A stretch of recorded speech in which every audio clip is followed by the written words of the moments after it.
Welcome to our Operations and Monitoring Committee meeting for today, the 5th of May. Just a reminder that we do have people live streaming, and if you could please keep your phones on silent. And we will have a morning tea break approximately about 11 a.m. after our presentation on Sir Howard Morrison Performing Arts Centre. So we'll kick off, and I'd like to invite Councillor Donaldson to open our meeting with the karakia. Thank you, Madam Chair, and happy International Midwives Day, Your Worship. Me I noa tātou. E te atua kia pai te haerenga o tēnei rā, me o mātou mahi o tēnei hui, o tēnei rā I ngā wā katoa. Ameni. Dear God, may this day go well, and for the work of this meeting, for today and at all times, so be it. Thank you, Councillor Donaldson. I'll call for any apologies. I do have an apology from Miss Spray and also Jennifer Rothwell. Councillor Kaifong. Thank you, Madam Chair. I just have to duck out briefly for a workshop and I'll be back. Okay. And we note Councillor Kaifong at some stage will duck out on council business and then return. Any other apologies this morning? There appear to be none. May I please have a mover and a seconder? Moved by Councillor Yates, seconded Mr Waru. All those in favour, please say aye. Carried, thank you. Are there any declarations of interest this morning? Are there any urgent items not on the agenda? There appear to be none. We'll now move to our first item this morning. We have a presentation, and joining us online by Zoom is David Spears, who is a Director for Regional Relationships from Waka Kotahi National Land Transport, and he'll be giving us a program update. So we'll hand over to you now, David.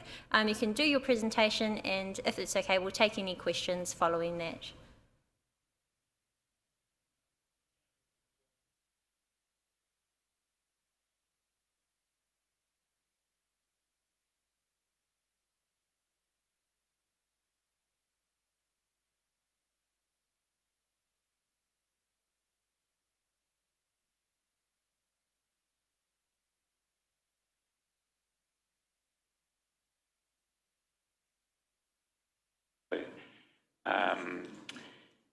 Ko David Spears tukongoa.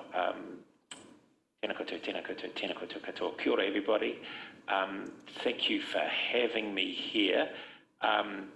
Firstly, my apologies that I can't be there in person.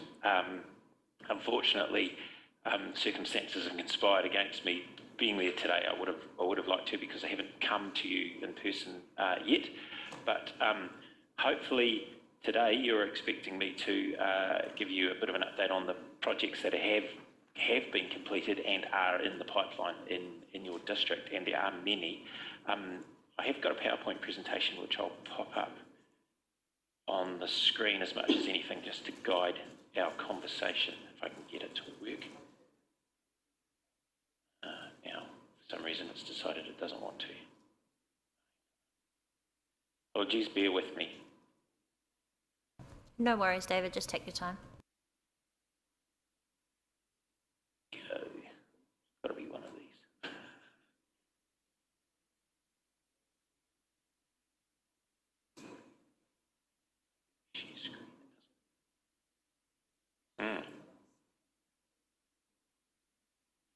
Apologies, I will figure this out. It should just pop up, but it's not doing it.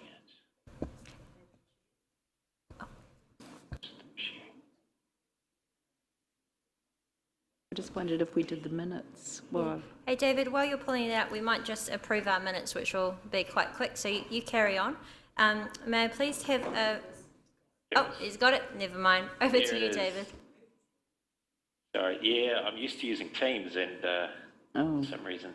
Anyway, I'll put that onto presentation mode. And so my colleague Jess Andrew can't be with us today, but you may well know Jess. She's the Regional Manager for System Design, which essentially is part of our organisation that does the sort of forward-looking design thinking about what's coming up the pipeline and what provision we need to make for future investment. And yeah, sooner or later it'd be nice for you to meet her. So what I hoped to cover today, just some project updates on State Highway 30, State Highway 30A, State Highway 5, State Highway 33, brief conversation about speed management and our maintenance program, and He Tohu Huarahi Māori, and also a little bit of an update in terms of the Minister's upcoming visit to unveil the first of the Kura signs around the country, and it happens to be at Whangamarino School in your area. So that's programmed for the 25th of May at this stage, and we're just working through the details at the moment. I understand a provisional invitation has gone to yourselves for that event. So that will be exciting. Just hopefully this is helpful. I just thought what would be useful is to have a wee map which shows the sort of scale of work that's occurred on the State Highway Network in the recent past and what is planned. And we can come back to this at any point as we kind of go through the process or the presentation. It's just quite nice to kind of to place ourselves as to where the work has occurred or is planned to occur. I think the key thing for us at the moment is we've really got to focus currently and going forward on our Road to Zero program, which is really significantly about reducing deaths and serious injuries, not just to people in cars, but to pedestrians. Hey David, very sorry to interrupt, but if you wouldn't mind just speaking up just a little bit, we're just struggling to hear you here. We can hear you okay, but just some people in the back. Sorry, carry on. Okay, is that better? I Yes. feel like I might be yelling, but okay. So the priority, what I was saying was the priority for our investment going forward and currently is around road safety as much as anything, but in a multimodal kind of environment. So we are looking at ways to enhance buses, walking and cycling, pedestrian safety, as well as doing that kind of large structure and investment. And I think what you will have seen in the works we have done already in the State Highway Network in Rotorua and what is planned, that is starting to materialise. And certainly once we get the emissions reduction plan from government and the refreshed GPS very strongly, that will be the direction that we're asked to invest in going forward. So as I said, we can come back to this map a little bit later if there are questions. Actually, if there are questions, feel free to interrupt me and I'll pick them up as we go. David, you've invited a question already, so we have Councillor Yates. Go. Kia ora mai, David. This isn't a question, but it is an opportunity to see whether or not we can minimise the view setting. Okay. Sorry about that, David. Nope, carry on, thank you. Carry on. Okay, so just wanted to acknowledge the work that has been done. So State Highway 30 at Salar Street, those works have been completed, opened, celebration was had with the Minister at the end of February. One thing I will acknowledge is we do know that there are some pavement works that are still required to be tidied up there, and we're currently looking at how we can reallocate some funding and come back to those pavement works to tidy that up later in the year.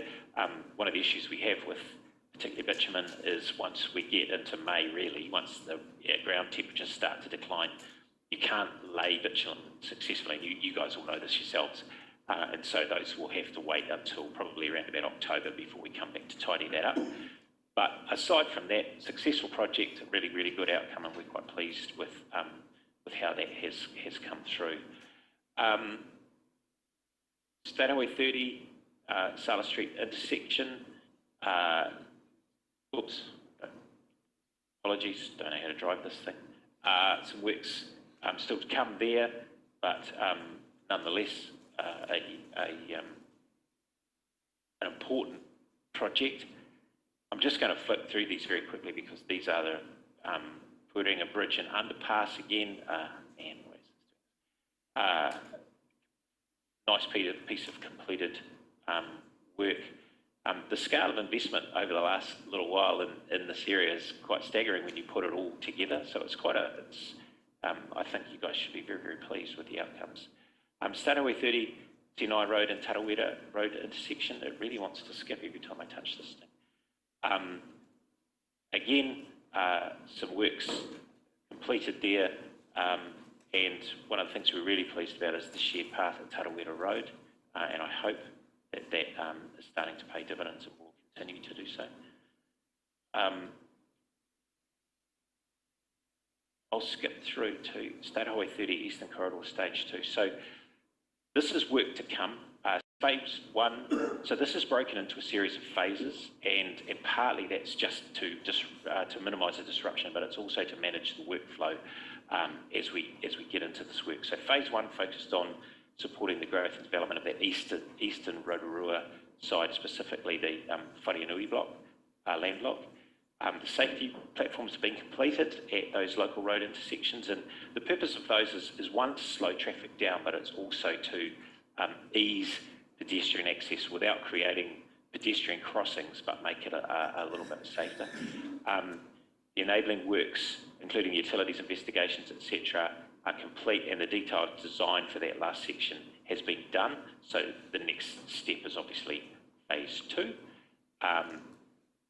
which and this map shows you those phases and the zones. So phase 1 improvements for State Highway 30 Eastern Corridor Stage. We're expecting to start work in May. If we start work in May, by the time we get through to October, November, we will be in a position to finish, as I said, the kind of final sealing and those kind of things that are temperature dependent. So earthworks will start relatively soon, and we will start to relocate the services underground, including those overhead power cables, etc. There is provision for all of the overhead cables to go underground. Mostly that will have minimal impact on the traffic because it's on the shoulder of the road, but there will be some disruption because clearly we have to put safety barriers, etc. in place when the teams are working on those. But as your team will attest, we're working very, very closely to kind of minimise and mitigate those traffic impacts while those works are taking place. The key thing with this piece of work is really this is about supporting housing development as well as improving, as I said, that pedestrian safety and enabling some better choices for people in terms of how they move around that part of Rotorua. Eastern Corridor Stage 2, so this is the future phases 2 and 3. We're again looking at safety and connectivity in this corridor. Really, again, the purpose of this work is to provide some better travel choices. This links to the airport and Eastgate future intersection upgrade, which is identified in the Eastern Corridor plan. That work will be triggered by development pressure. So we will wait until the development pressure gets to a point where there is enough to trigger and justify that work. That said, we've made provision for it in our long-term thinking, and really it's just a timing issue once the pressure comes on sufficiently to justify the work. There has been a question about whether you could advance some of this work and we could fund it retrospectively. The very short answer to that is we are not allowed to do that. Our financial rules do not allow us to do that, so it really is a case of waiting until our triggers enable us to release funding and complete that work. David, we've got a question from Her Worship the Mayor. Morena, David, and thanks for this. Who watches the trigger? Because for us, we're seeing development Yes. and we're feeling it. When do we press that button? So I spoke to the team about this yesterday, Mayor Chadwick, and actually asked exactly that question. Who pushes the button and how do we know? Yeah. We will do some monitoring, and we are relying on you to do some of that monitoring and for us to have an ongoing discourse about that. To some extent, there is no kind of number or line that says, right, this is it, because we are competing with all of the other investment priorities. That said, we have, as I say, we have made provision for this in the longer term thinking. We have signalled this as an investment priority. So whilst I say we have to wait until we reach a trigger where we can release that funding through through the board, etc. I think to some extent, and unfortunately it's somewhat subjective. At the moment, the current pressure, what the team tell me, not really enough to justify the level of investment, but it is something we'll need to continue to monitor with yourselves. On this supplementary about road safety, really, David, the children still trying to get to Rotorua School, and mothers wheeling children in, pushchairs, and there's no footpath, and that is just not good enough for our children. And I know you like to put it alongside a corridor, but that is a road safety issue, I believe. Yep. So, point taken. It is, and again, it's a question of scope and how much can be done in one hit. But perhaps that's something that we should address in the phase 2, phase 3 works, because, I mean, as I say, currently unfunded, but pressure dependent. Maybe that's one of the things we should pick up. I'll have a chat with the team, Chadwick, and see what scope there is to address that. Thank you, David. We've got two more questions from councillors. First, Councillor Kumar and then Councillor Donaldson. Thank you, and through the chair. Good morning, David. Morning. Good morning. Good morning, David. As we work through the pressures over the next 6 months of this work, there's going to be significant road safety issues over here. My particularly concern is regarding the well-being of the side ring roads that lots of locals will probably use, in excess of the ones that are coming from out of town that don't know, but soon try to work it out. What factors are we looking in the next 6 to 8 months to control frustrations for both the locals as well as the ones that are trying to sort of speed through those, as well as the early hours and the late hours as well? Yeah, look, we call it rat running, and it's not uncommon when we are doing significant works on big feeder roads like this. It's one of the things that is built into the traffic management plan, and the implementation of that traffic management plan is minimising the opportunity for that to occur. What we also do is periodic traffic monitoring, and if there are impacts on those roads from a physical point of view, we work with you to ensure that the damage is rectified as part of the project, and there's always provision in these large projects for that to occur. And two, we work very closely with the traffic management teams to respond to the way people modify their travel behaviour. Unfortunately, it's one of those things you can't, especially in a complex environment like this where you have a lot of feeder roads, you can't necessarily anticipate how people will change their travel behaviour. And so to some extent it's a reactionary thing, but there are definitely methods and tools that we can use with the traffic management teams to mitigate that effect, and certainly one of the things we will be keeping a close eye on with yourselves is what those impacts are. There will be impacts, there is no question that there will be impacts. The major issue for us is making sure that safety is managed, and even if that requires, for example, short-term reductions in speed through those areas, or traffic management mitigations like creating chicanes, etc., so that traffic slows down and you don't have fast-moving traffic through very urban areas. But yeah, unfortunately, it's one of those things we just have to react to and see how people modify their travel behaviour. And through the chair, just a supplementary questions, because it is for a very long period of time and there are lots of businesses along this corridor, and they've already gone through a COVID period where business has been tough. Are we going to inform them as to the development and the stages of how it's going to take, rather than their frustrations building up?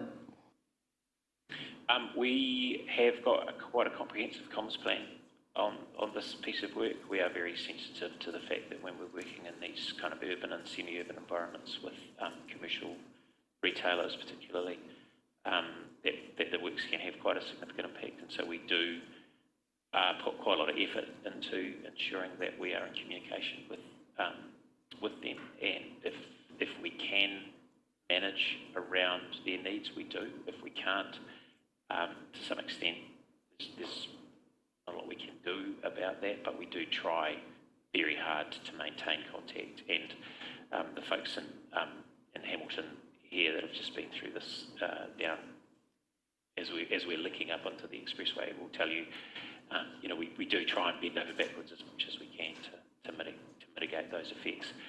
But to some extent, they're unavoidable.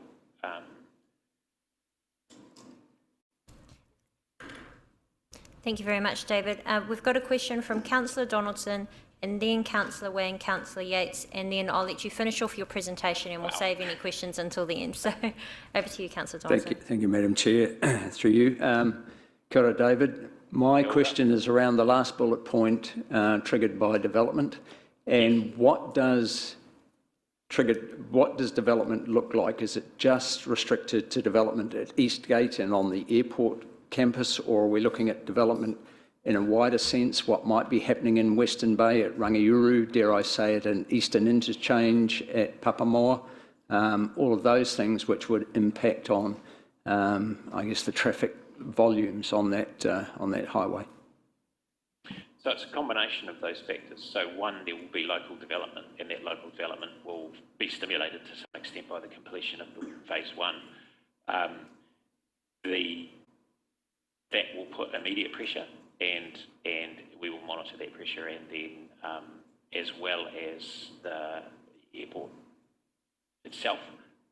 But yes, if there is additional impact in the state highway context from those externalities, that also is a factor that we take into account. And those will inevitably occur over the next few years, as you say, those other pressures come online. So yeah, we will, as I say, we'll have to keep pretty close contact with yourselves. We'll have to work together on this and be as objective as we can in what is a subjective environment about, when does that pressure get to a point where we actually can justify the investment. Thank you. Councillor Wang. Thank you, Madam Chair. Thank you, David, for the presentation. And my question kind of hovers around the third point there, that phases 2 and 3 will be dictated by the growth and development of Rotorua. So I'm guessing by that you do mean say 20, 30, 50 years ahead, not the current demand, but you're projecting the projection for future demand? So definitely not the current demand. I wouldn't probably push out to 50 years. I would say that this is in a much nearer time frame, given the expectations that we are working on for development of Rotorua and growth of Rotorua. I think your growth trajectory would suggest that it will be a much closer time frame than that. Cool, thank you. And that kind of flows on to my second question. With the potential of much more development and housing out on the east side there, my question would be around the support and the shift in the mode of transport, I guess, and the pedestrian and cyclist safety for that as well. So I guess the pathways for pedestrians, for cyclists.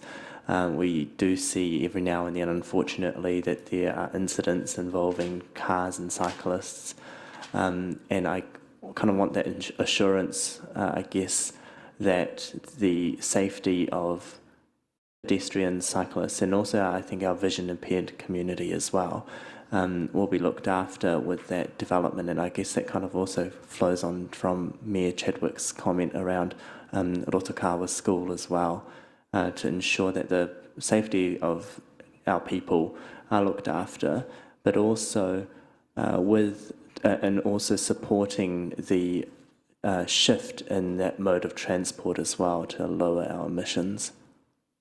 So some of the slides to come will address some of that question, but even in this diagram, what you'll see is, I think there's a pale blue line and a dark blue line, which are both design acknowledgements of that need to have one, upgraded footpaths, shared paths and cycleways provided as part of this development. So they are provided for in this development. You'll also see there's pedestrian crossings, including traffic light controlled pedestrian crossings provided. Wharenui, Baisley Road, and there's a couple more, Robinson Avenue and G Road, / Lee Road. But those are an acknowledgement of that need to improve the pedestrian environment and the walking and cycling environment generally. So it is a priority for us in terms of design, and going forward, increasingly a priority. In terms of buses, I mean, one of the features of this is some investment in new infrastructure around bus shelters, etc., and being as sympathetic as we can to that desire to shift mode from car dependency to public transport or active modes of transport, walking and cycling.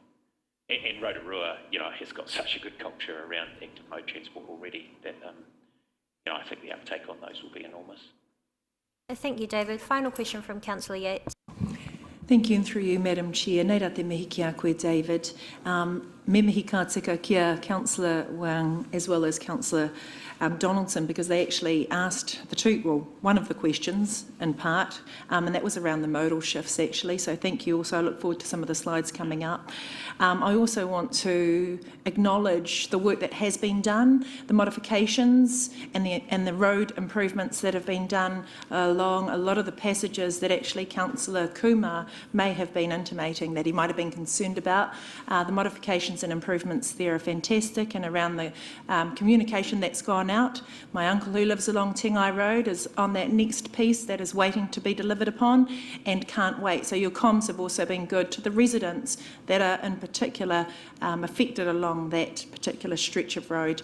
My final question though will probably come around Ruamata School, because that might be on a next slide somewhere if we're talking schools. Same side as the airport. Yeah, thank you, David. You can carry on your presentation and we'll hold all other questions off until the end. Yeah, some of them will be answered as we go anyway. So let's talk about the central corridor. So we've done for this particular corridor, we've completed the design work, and we've costed out the improvements required in this particular corridor around about 22 million. Those works are currently not funded, but critically, and this goes to the questions earlier, that 22 million includes quite a big proportion of investment in active mode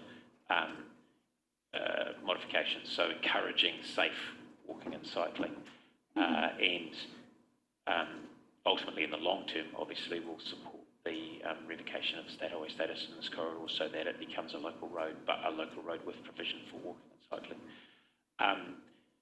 We're working with yourselves on how this could be funded in a shorter time frame, but at the moment, what we do have funding for is kind of the regular reactive maintenance, and that'll continue to occur while we build this into the forward program and seeking LTP funding or alternative funding, because at the moment one of the features, I suppose, of funding for infrastructure under the current government is that increasingly there are other sources of funding that are starting to come to the fore around enabling housing, key infrastructure funds, etc.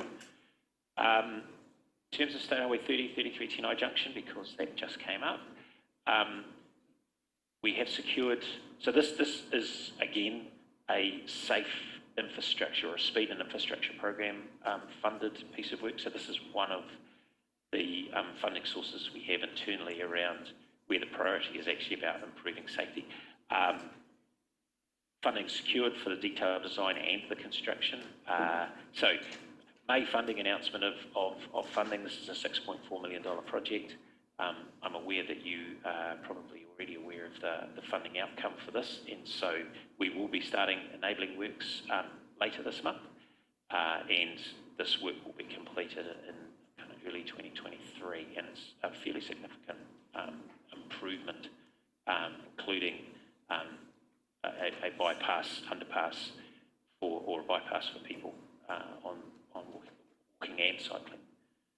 I'm going to assume you're relatively familiar with what's planned there, but suffice to say that it's an exciting outcome that we will be making a start on that work very, very soon. Again, in the Safe and Infrastructure program, we are looking at road and roadside safety improvements from Tenai Junction to Paengaroa.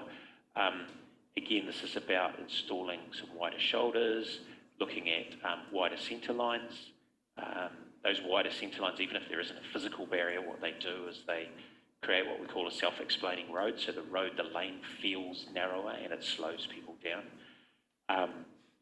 Obviously, the final stages of construction are underway there. It's 34 kilometres of work, so it's reasonably significant, and we should be complete by kind of, I'd say early 2023. We are having, and you guys will be experiencing this as well, just huge supply issues in pretty much all of the works we do, and so that's causing some slowdowns. But yeah, so some pretty significant work occurring there. Te Reo Te Tarakinga, again, this is a speed and infrastructure program project, so again about road safety as much as anything. We've completed the feasibility study. That feasibility study recommends quite a few improvements to make that corridor safer. And this one includes flexible median barriers, so an actual physical intervention in the middle of the road. Those feasibility studies will help us make a decision about whether or not this should be progressed, and we're expecting relatively soon actually a funding decision about whether to go or not to go with this work relative to some of the other priorities in the country and in the region. But if we are successful in getting funding approval, then we'll start the community engagement and then consultation process, so that will take some months to occur. And obviously we'll engage with yourselves and local levies around how that is, not only the design but also how it's taken. Just wanted to acknowledge the State Highway 5 Tarakinga to Nongataha roundabout. I drove through there on the weekend and it's a great outcome. I have to say it's that slip lane as you head back to Hamilton is brilliant. And, you know, just want to acknowledge the ministers came in February to kind of celebrate this piece of work. And it's, yeah, much improved. I'm sure you'll agree. In just a few photos of the completed piece of work. Oh, sorry, it's skipping again. Now, just in terms of speed management, just a few things I wanted to raise. And again, there's a map there to help you kind of orient yourself. But the work underway at the moment in terms of speed reduction and speed management, State Highway 5 to State Highway 30 through, obviously, the urban centre. The consultation on that was completed in 2021. We are very, very close to announcing the outcome of that. It's a complicated environment, but the map there shows you what is proposed and what is likely to be the outcome. Tikiteri to Whakatane, we've completed consultation. We had 1,400 submissions. Those are currently being analysed. Again, quite a complicated environment. The submissions were ranged from support for the whole thing to some very detailed comments about sections of that network, and we've had quite a bit of conversation with Whakatane District Council about the kind of final leg of that as you come into Whakatane and implications for them in terms of their development aspirations. So there's a little bit more work to be done there, but we're very, very close, I think, to being able to announce kind of a final outcome and then start implementing those speed changes. And then Tauriko to Nongataha, again, State Highway 36, identified at high risk in the speed management program, quite high rates of crashes and near misses. So technical assessment is due middle of this year, and then we'll go forward from there with engagement and consultation in terms of what we think some of the solutions might be for that section of road. So a little bit of watch this space in that one. Again, the motivation in these is really just to increase safety, significantly reduce that death and serious injuries towards our kind of road to zero outcome. So we're really trying to focus on those very high risk areas.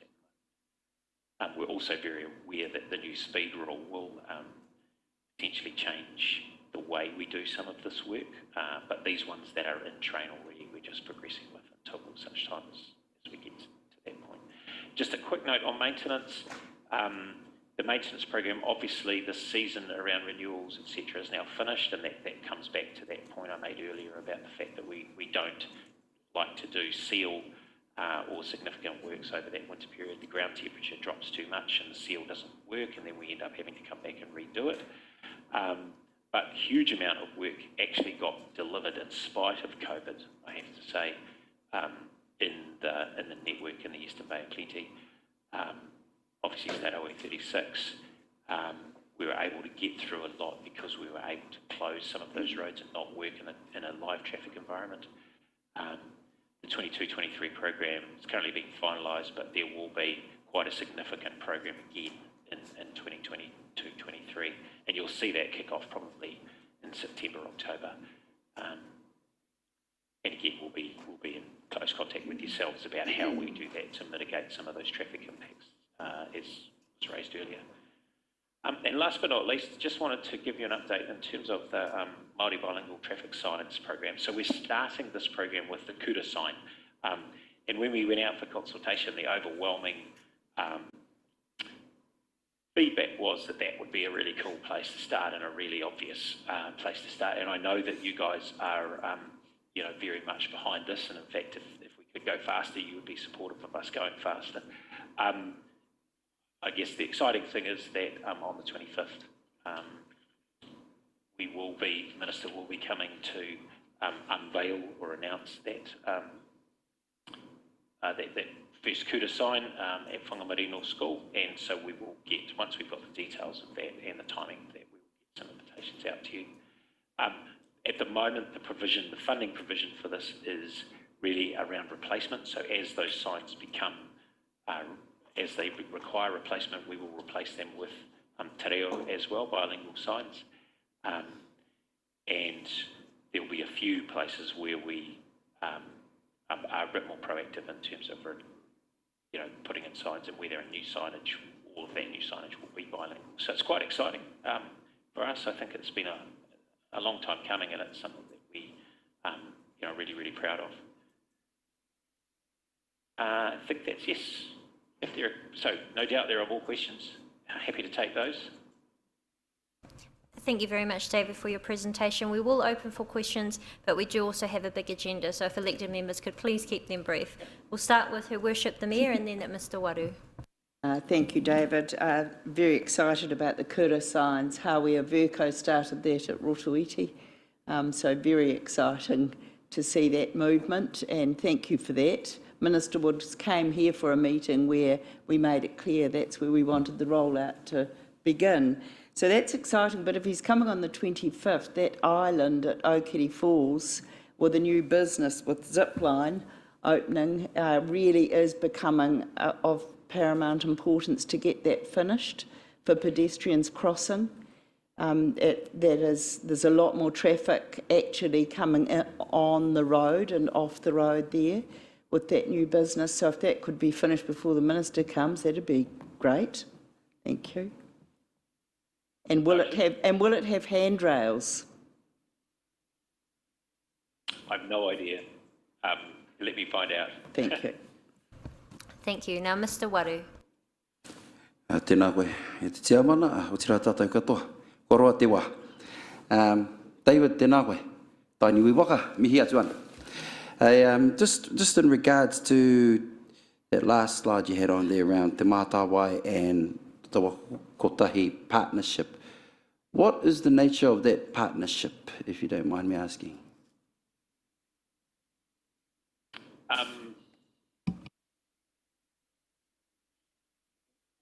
What is the nature of that relationship?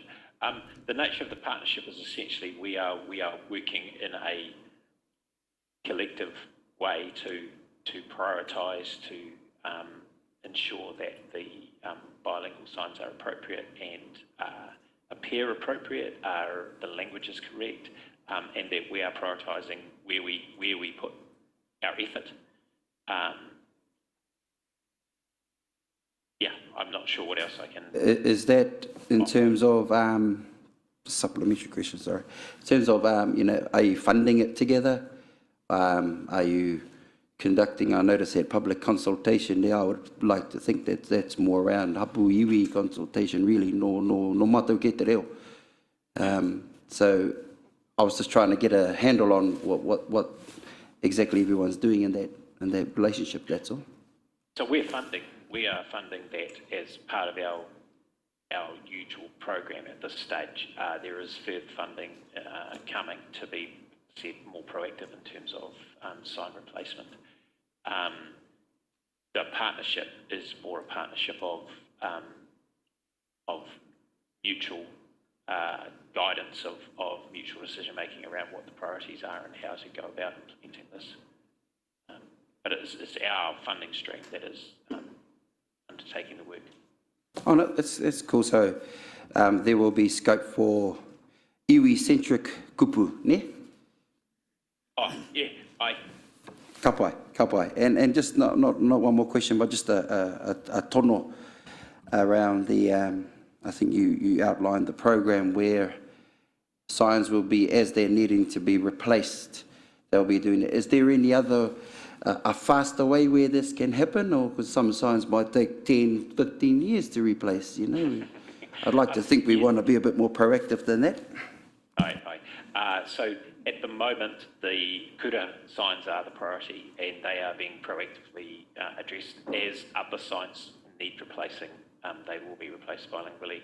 There is, we are working to secure provision of funding to be much more proactive, but at the moment the program is, as required as replacements occur.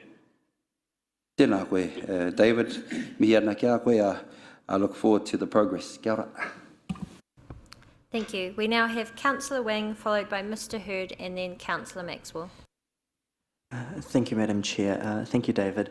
My first question was just around, I fielded some concerns from the community around, particularly around State Highway 33 from out past Okere Falls to Pangaroa, but also on other state highways in the rural community as well. And there's been a concern that after the works have been completed, that the condition of the roads have actually deteriorated, whether that be because of weather or because of some drivers' habits, to a point where they're actually a bit concerned about the safety of the road. I'm just wondering if you could comment on that. No, I can't, but if there are specific issues, please feel free to pass them on, because we've got a very proactive maintenance and operations team that and a maintenance and operations contract to deal with those issues. And so there are road condition triggers at which we will respond. So yeah, look, by all means, pass those concerns on, and we can have a look. Cool, thank you. I'll pass them on to you after the meeting. Yes. And my second question, my last question was just around State Highway 36, Tauriko to Nongataha, just around where State Highway 36 and Rotorua Road, the intersection there. The Rural Community Board has been trying to work to get a median there for right-turning traffic off State Highway 36 onto Rotorua Road. Because many residents from the north of Rotorua do use Rotorua Road to travel further north to Hamilton, to Auckland. And just for the safety of the traffic there, with the increase in traffic as well, there's been a concern around the safety for those using that intersection as well. I've raised it before in the past, but I know the Rural Community Board have been told that it's going to be looked at, but there hasn't really been any correspondence in that space there. Okay. So can I ask, when you send me through the details of the road condition issue, if you just pop a note in there as well, and what I'll do is follow up and come back to you with an answer. Awesome, thank you. Thank you, David. Mr Hurd. Kia ora, Madam Chair. Thank you, David. Actually, Councillor Wang just stole one of my questions, but I've got a couple of others for you. On the State Highway 30A Amaha Street upgrade. You mentioned $22 million set aside for that. That's running through to Aotearoa.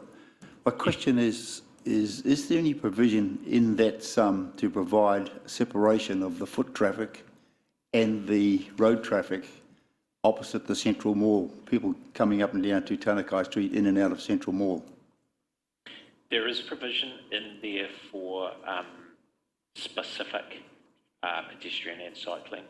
Whether it's grade separated or not, I don't think it is. So by grade separated, I mean, is there a physical barrier? But there is provision for corridors. Okay, thank you. My second question is around signage during the actual roadworks taking place.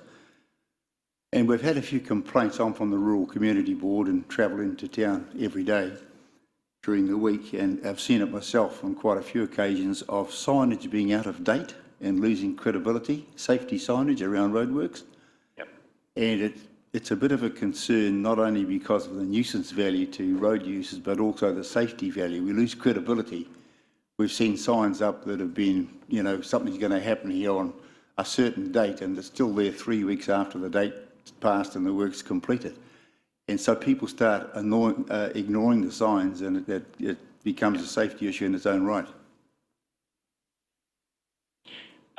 Yes, I agree with you 100%. Ironically, there's been quite a significant bit of work down the road from where I live, and the 30-kilometre signs stayed for well over a month after the work was finished, and I noticed quite quickly people started to resume their normal 80-kilometre-an-hour speed, at which point those signs become, you know, next time they're used, people, as you say, they lose credibility. It's something we work on and continue to work on with the contractors who do our traffic management. So we don't do the traffic management, we contract that out. But it is something that we continue to work on, and I'll have a reminder with the maintenance and operations team that it's something we need to press, particularly in this area. Thank you. Thank you. And we have our final question from Councillor Maxwell. Thank you, Madam Chair. David, thank you for your presentation. It's not so much a question, but what I wanted to ask was it's around the kura signs. I saw the one on television last night where Ahuriri unveiled their one. It was like a lovely ceremony there. Now, for a whangamarina school on 25 May, I just ask, would consideration be thought of to invite the Waka Virko whānau to the event?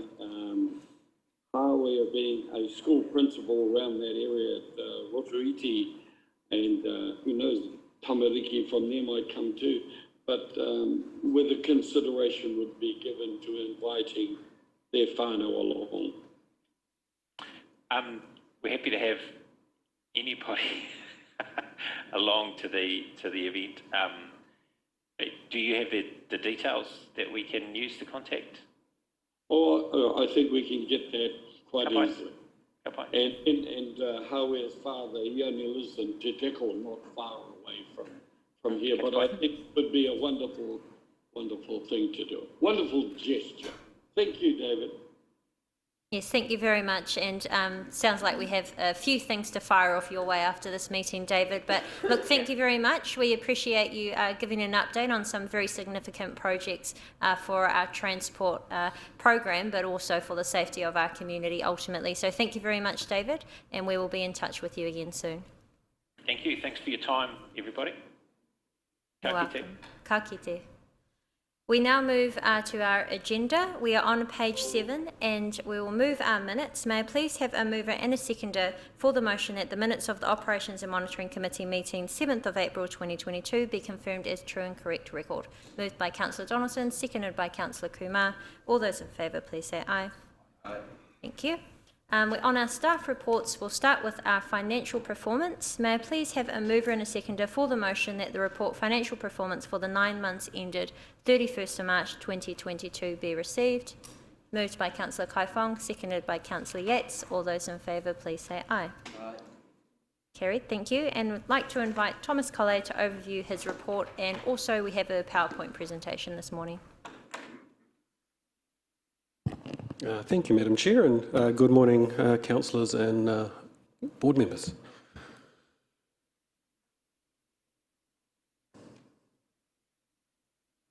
Financial performance for the 9 months ended March 2022, obviously with 3 months left of the financial year, and as we speak there's obviously 2 left. If we could just get it on presentation mode, please, that would be great.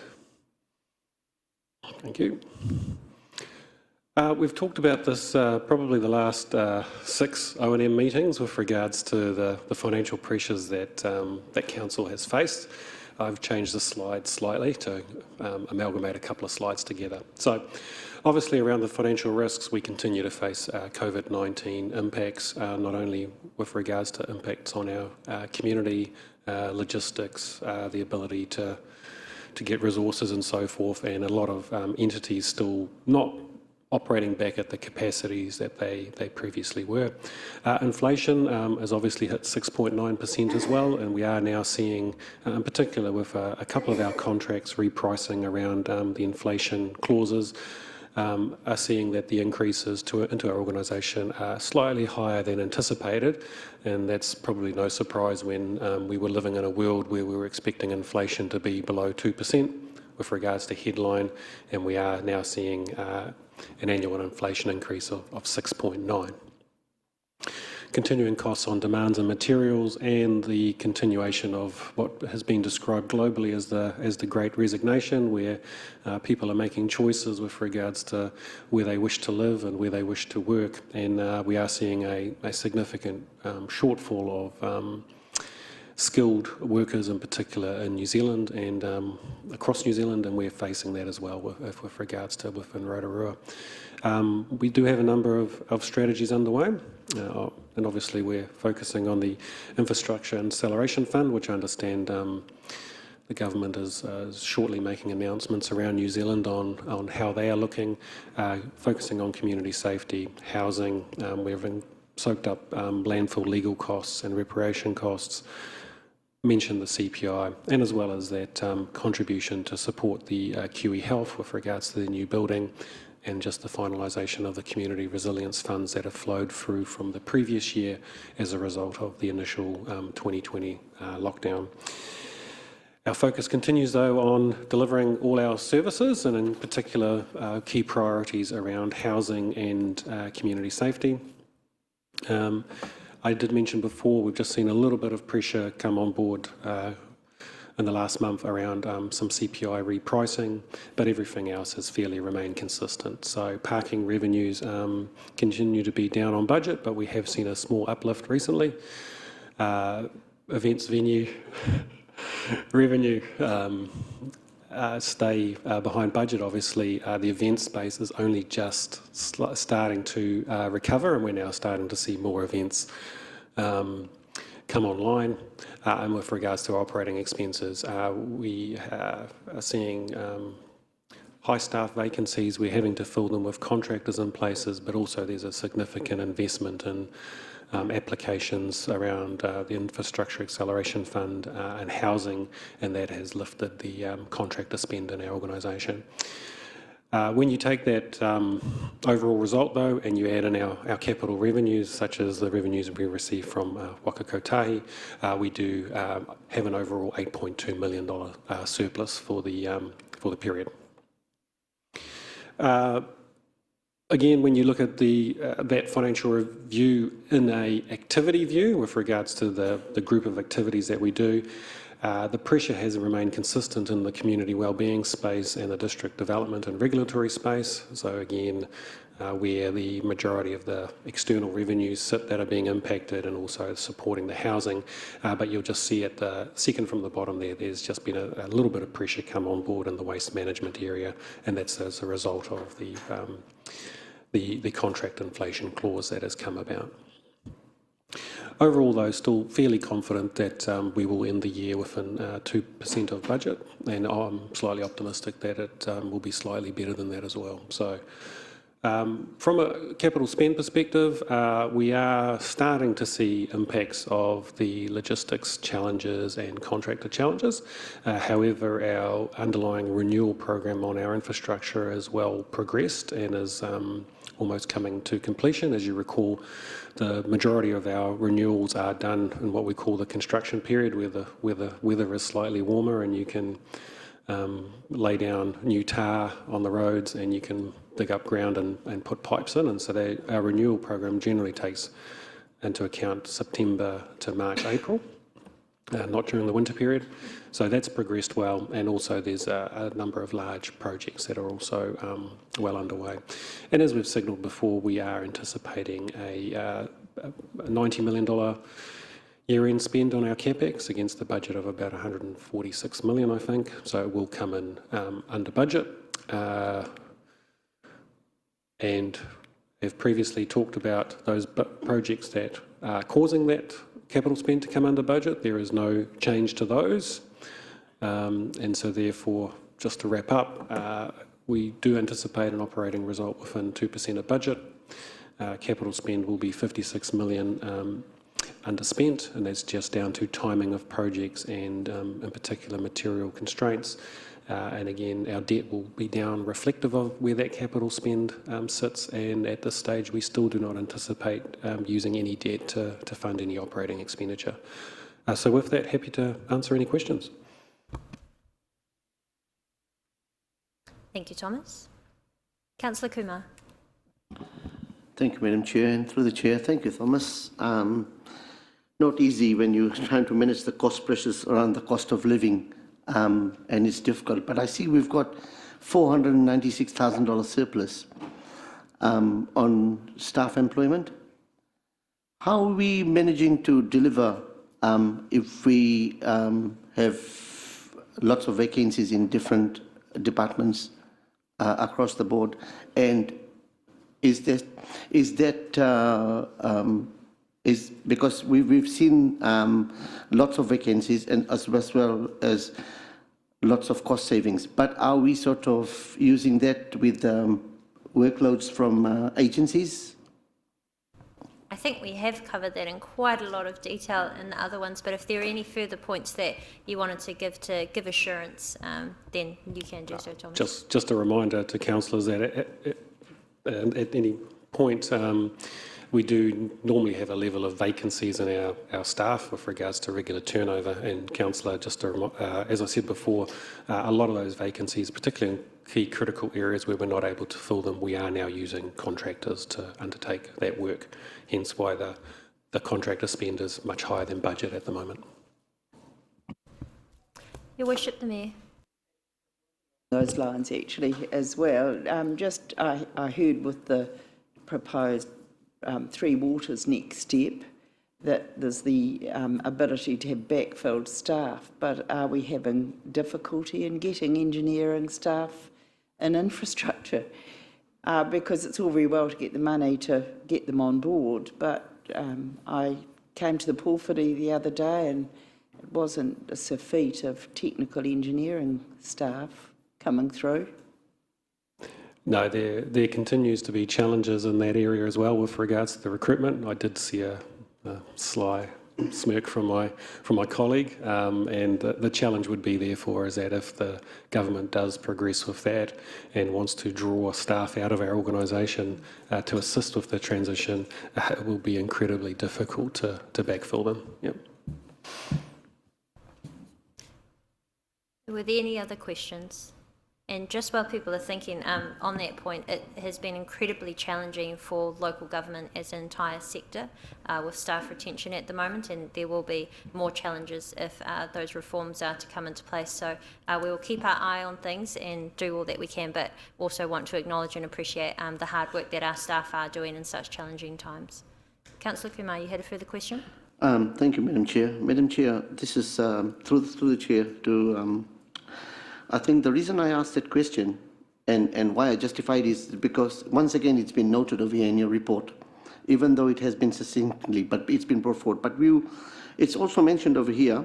So with regards to the council's continued focus on delivering against strategic priorities, we anticipate increased pressure on our operational expenditure, which is the reason why I asked that question, is to how we, if we are saving the money on staff and we want to make it look good, that we are saving close to 500K, we are still adding pressure to the budget because we are hiring outside agencies to deliver.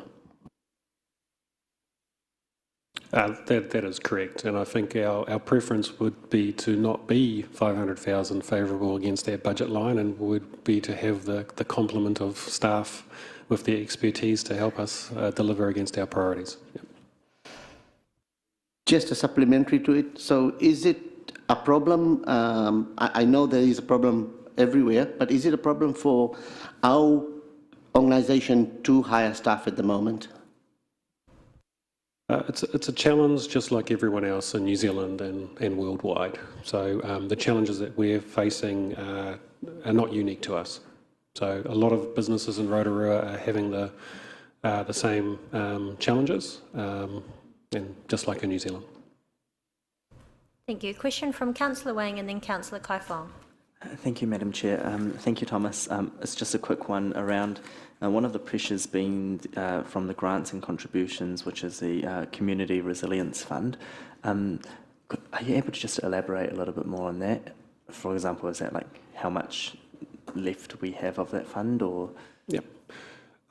So, councillors, you recall when we did the 2021 annual plan, and we did that right in the middle of the initial lockdown, and we prepared the annual plan on Zoom, that we did put in place a $1 million fund to support our community through an application process. Those applications were made, but some of those grants weren't paid out in the fiscal year that they were budgeted, so about 400,000 of it has fallen into this fiscal year, which should have been the previous one. So it's just a cost that overall we'd planned for, but just the timing of it is impacting us, and therefore is putting pressure on the financial result for this year. Thank you. Thank you. Councillor Kaifong. Thank you, Chair. Just a question on that top line operating result to be within 2% of budget. What's the dollar figure? You think we'll be short by, given that we're... Yeah, so the dollar figure of 2% would be about $2 million, but the anticipation is at the moment that the $1 million support for QE plus the $400,000 community grants resilience, so about 1.4, that's the target that we're aiming for. But in saying that, all the pressures that we've talked about before, just giving us a little bit of more room in that. So there's no other strategy that we've got that we can use to try and rebalance the budget so that we end the financial year kind of break even? Because otherwise we're looking at then going into the new financial year on the back foot as well, given all the other pressures that you've mentioned. Yep, so that's something that we've talked about before, Councillor. So short of now reducing services and turning something off, it's going to be incredibly difficult to pull that back any further. And I think if I come back a couple of slides, transitions in the presentation make it harder. If we talk about all those pressures before, and I did take it off that slide, but underneath that we are facing about $4 to $5 million of pressure onto our budgets. And so I think to end the year within that $1.4 to $2 million range, I think is still a really good result in light of all the challenges that we have. So if the council do wish to pull that back further, we would have to stop doing something. Okay, thanks. Were there any further questions? Who wish it, the Mayor? And then Councillor Donaldson. Oh, look, I just wanted to say I think that's for 3/4 of the year, and given the situation that we've had and this disruptive 2 years, I think you're at a very good state of our finances for council. I wouldn't support cutting anything back. We are at the pointy end of making sure we deliver on the big projects like housing and community safety. So you've done exceptionally well. Thank you, Thomas. Councillor Donaldson. Thank you, Madam Chair, through you. And mine was just a quick question on your final point, Thomas. We're less than 2 months to the end of the financial year. So realistically, there's no opportunity to pull back on anything operational to claw that back, one would have thought, at this point in time. Contracts have been let and we're nearly there. It would be even harder at this time of the year. Just a reminder to councillors, though, that we do talk to our organisation quite frequently on where we are. There is quite a bit of constraint within our organisation at the moment, hence why we've been able to pull back as much as we have. So as long as we continue on that focus and as long as there's no significant surprise in the next 2 months, I'm fairly confident of delivering the result that we've talked about. Thank you, Thomas, and thank you, Madam Chair. And I agree, in the inflation environment we're currently in, I think it's a pretty good result.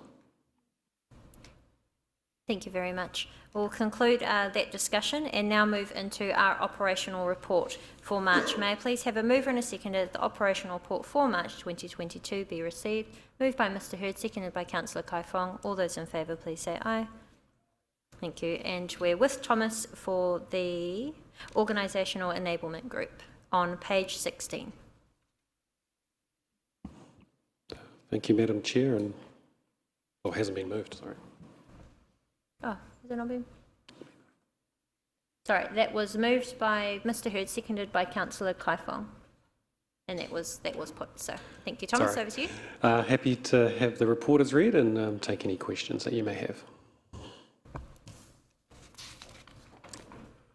So this is from page 16 to page 19 in our agenda. We'll just give elected members a moment.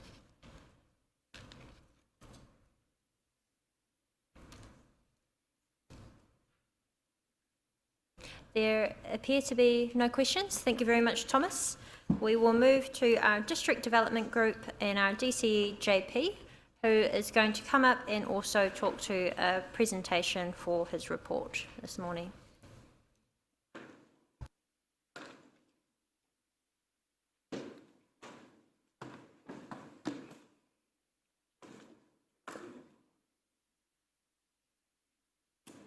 Good morning, Madam Chair.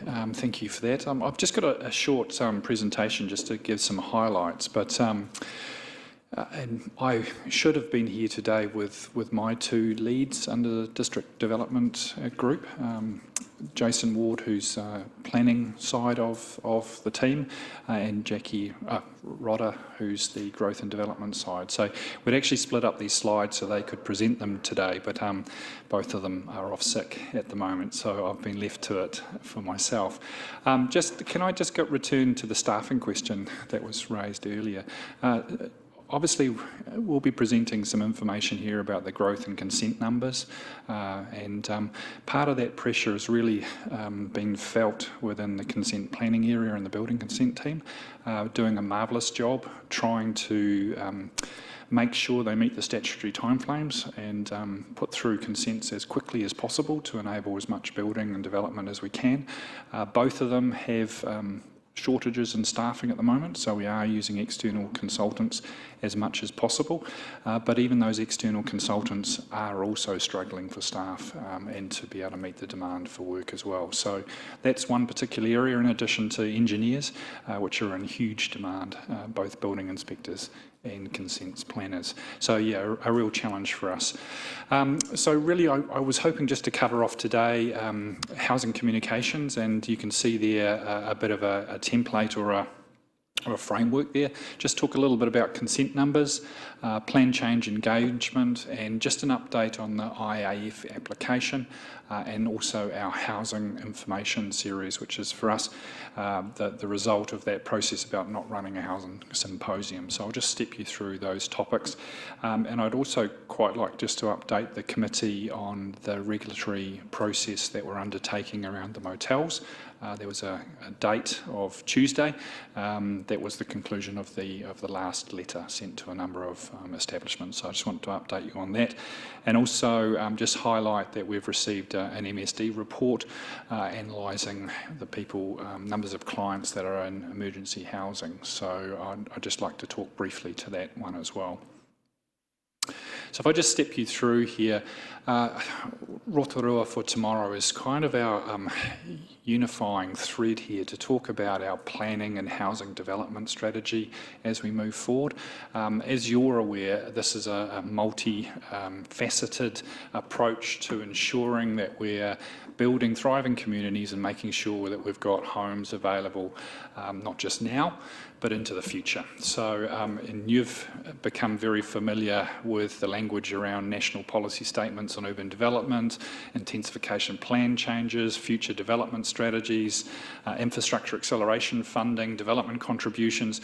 All these different threads come together to make sure that we're effectively planning for the future, to make sure that we have a thriving community. So that's really our strapline there for trying to make sure that when we talk about all these different parts of what is a multifaceted set of projects, that we are unifying it in communication for our community. So that's Rotorua for tomorrow.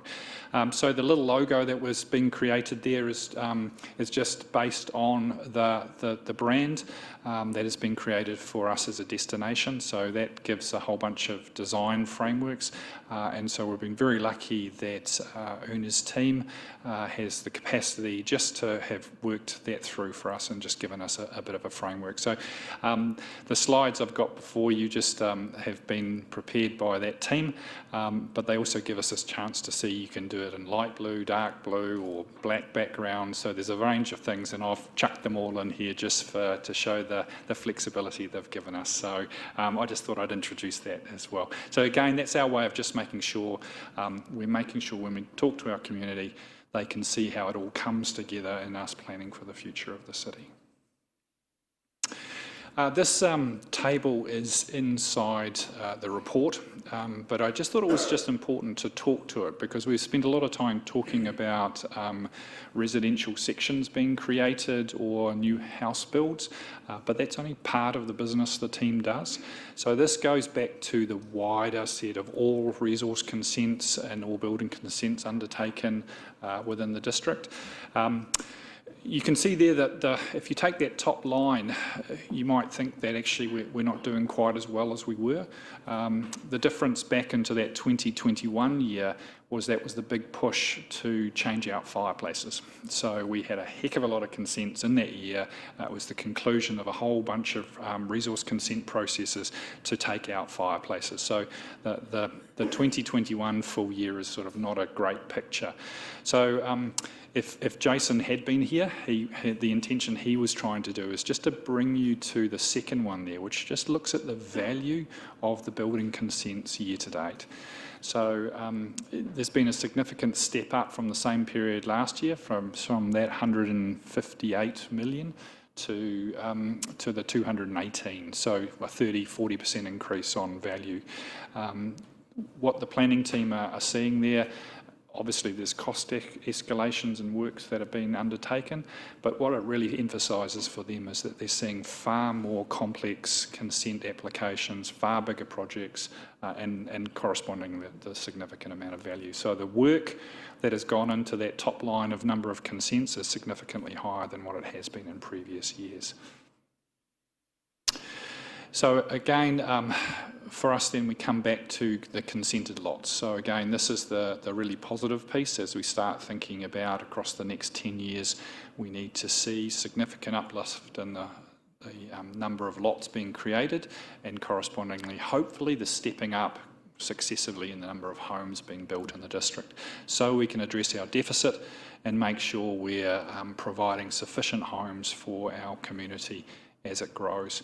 So up to this year, obviously you can see there, we're now hit the 350 mark for new lots created. So I think the report identifies this as a 189% increase on the previous year. So really positive in that step. So the difference between last month and this month, the 225 up to the 350, has been predominantly in one consent. And I've just got a map on the next slide. That was really the Collie Drive Diamond Street development. So 90 lots being created in that space. So that's sort of right in the middle of that map I have there. I just thought it was important just to show you this because this just shows you how the development has moved more quickly over the last 2 or 3 years. Previously, there'd been a consent on the Collie Drive site with 40 lots that had been there for a number of years and had not progressed. That was the one that was purchased by Kāinga Ora. But then there's been a number of other developments that have come through in the last 18 months. So really positive in our perspective to have seen this area, which had largely remained as farms, starting to be developed. And so this corner of Pukahangi and Clayton starting to finish off and fill in. You in the past have also seen the projects and investment made by the infrastructure team. Stavros has reported to you about upgrades of stormwater management across Clayton Road, but equally this is why it's so important we have the applications into the Infrastructure Acceleration Fund, because obviously you can also see green swathes through those pictures of using our green space as important overland flow paths and stormwater management areas. So again, just going back to those are the sites of a significant amount of those new lots being created. So the other stuff that's underway at the moment, and I certainly appreciate the councillors, Councillor Tapsell, Councillor Wang and Councillor Kai Fong, particularly who have been involved in a lot of the consultation around the intensification plan change and some of the discussions that are underway with a range of stakeholders also about the future development strategy and including mana whenua groups.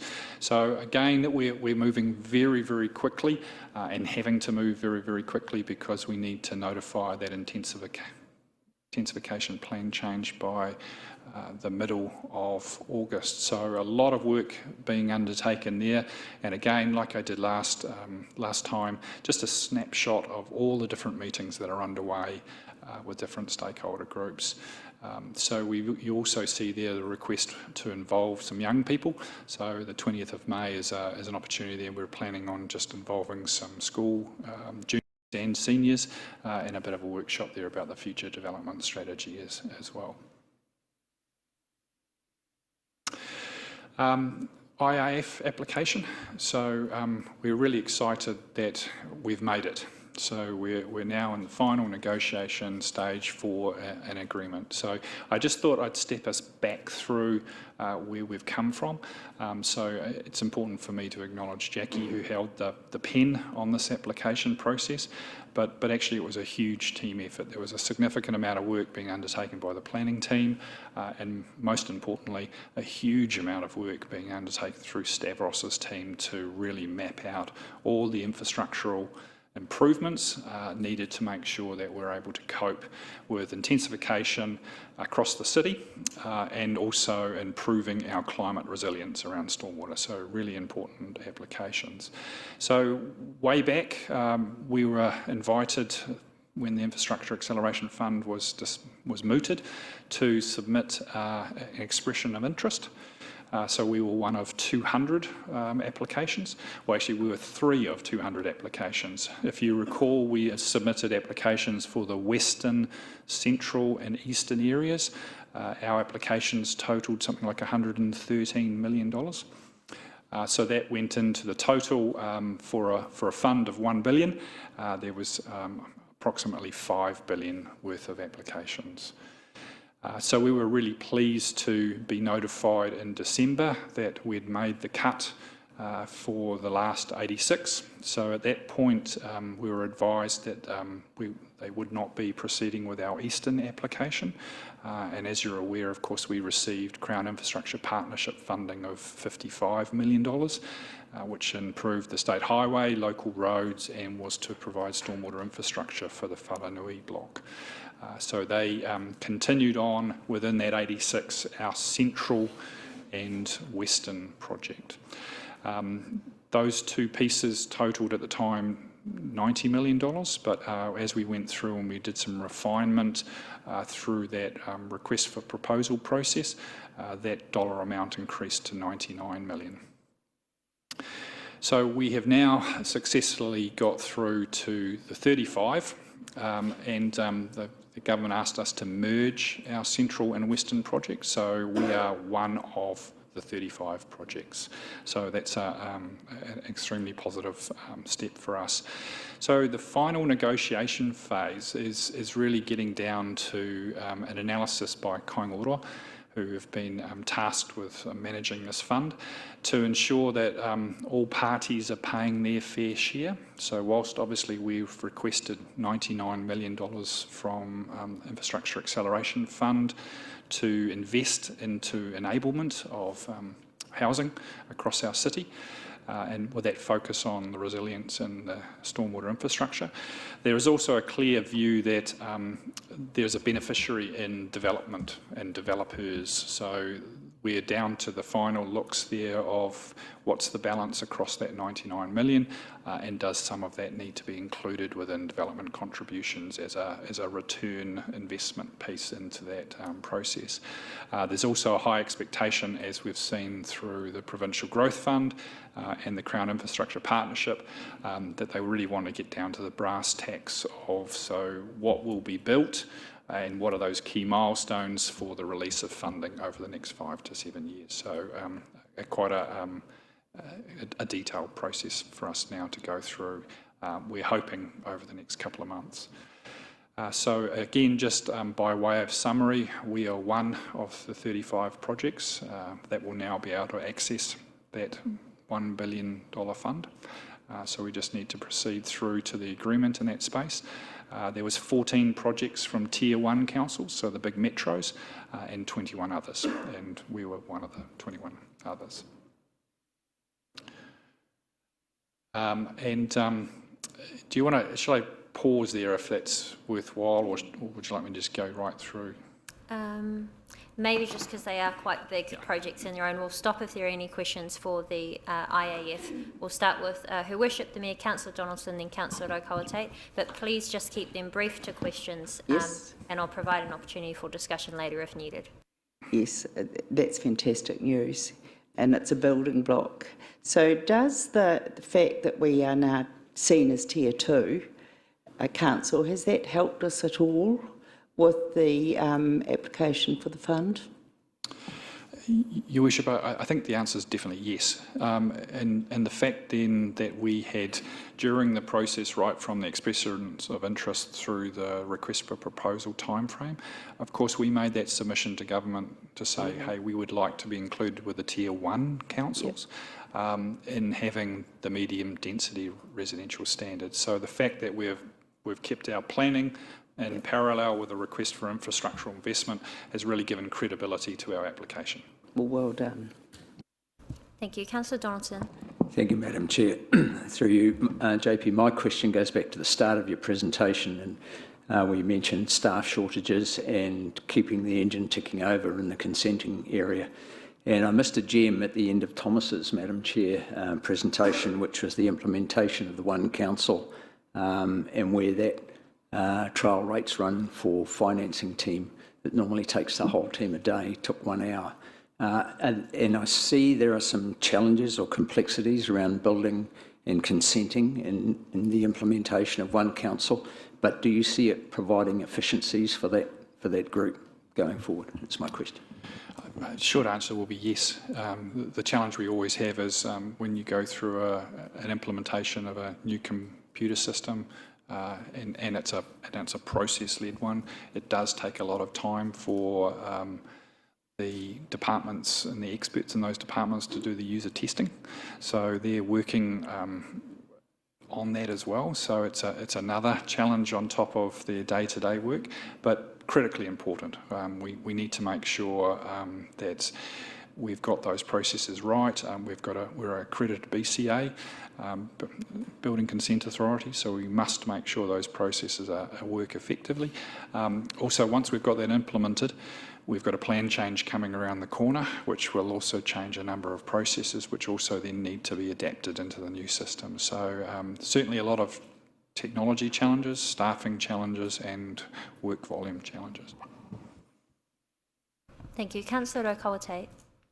Thank you, Madam Chair. Kia ora, JP. JP, the request for us to merge our two applications, leaving aside the Eastern, Was that just around the dollars, or was it to do with timing, or what was the rationale for that? It actually was the difficulty in unwinding our applications. The challenge they actually put to us is the western and the central areas are very much integrated, because actually the challenges we have around stormwater management are really based on the Utahina and Mangakakihi streams or discharge of stormwater towards the lake directly. So some of the solution that Stavros's team has been looking at is to almost manage stormwater that had previously flowed or been directed towards the Utahina, more towards the bay itself. And equally starting to look at that community detention back up through both Mangakakihi and the Utahina streams. So really the network solution for stormwater meant it was very difficult to separate the two applications out. So it was really their advice of saying, look, these are, we need to look at this as an integrated solution. Thank you. I have a quick question on the Infrastructure Acceleration Fund, probably first to Stavros. How much roughly would this organisation currently pay on stormwater?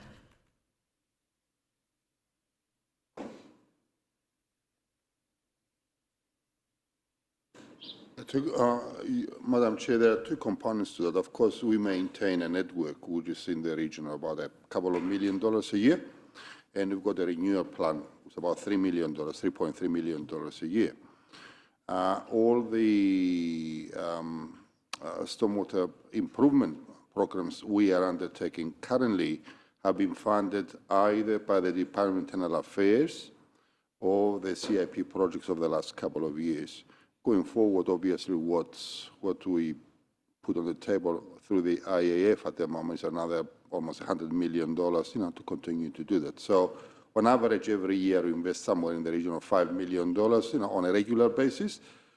But we've got 15 and 9, about $25 million now has been funded by the Crown, and we are asking for another $100 million. Thank you. Thank you very much, Stavros. And the question, the reason why I wanted to ask that question is I was just concerned with the letter that was returned to us. Very happy that we have been successful, but concerned about that line that says ensures all parties are paying their fair share. This organisation and the residents of Rotorua have been paying their fair share for stormwater and water services in general for a long time, and I think with the challenges that we know we're facing with housing, it's fair of us to ask the government to come to the table and help with that, because we do need to not only increase the supply of housing but also make sure that we're protecting our residents in areas which, if we don't manage the stormwater well, if we don't get that funding and we're not able to pursue those projects, we will have areas of our community that will be at high risk of flooding. And to us, that's unacceptable. So I think we look forward to hearing that figure amount, but also just caution that we have been doing our fair share so far. We did have one other question from Councillor Kumar, and then we'll move on. Thank you, Madam Chair. Thank you, JP. JP, as we see that we are one of the 35, but we are in 21 others. So if we are to look at that, are we still competing for the same dollar value, or is 14 Tier 1 going to be in a separate pool?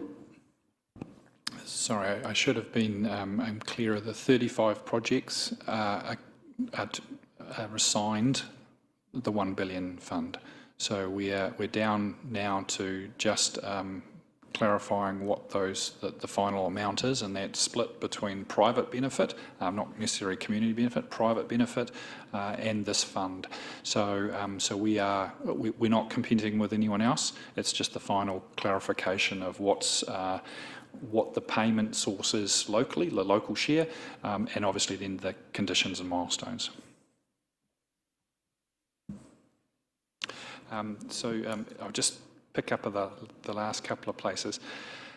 One of the things, councillors, we've talked about is we're starting our spatial plan Mark II. So that was that future development strategy. So one of the things that we had thought was really important was to start ensuring we're lifting the awareness within the community about what's going on and the whys, and what are the kind of drivers that we're bringing into that future development strategy, or some of the thinking that sits behind some of the decisions we're making around the intensification plan change.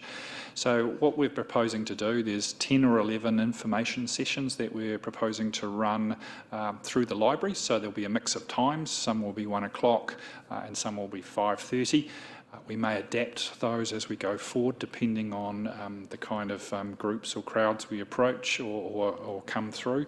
And really we were looking to work with some of our partners and experts to make sure we're telling a story of the kind of things that drive the thinking behind what we're doing in this community.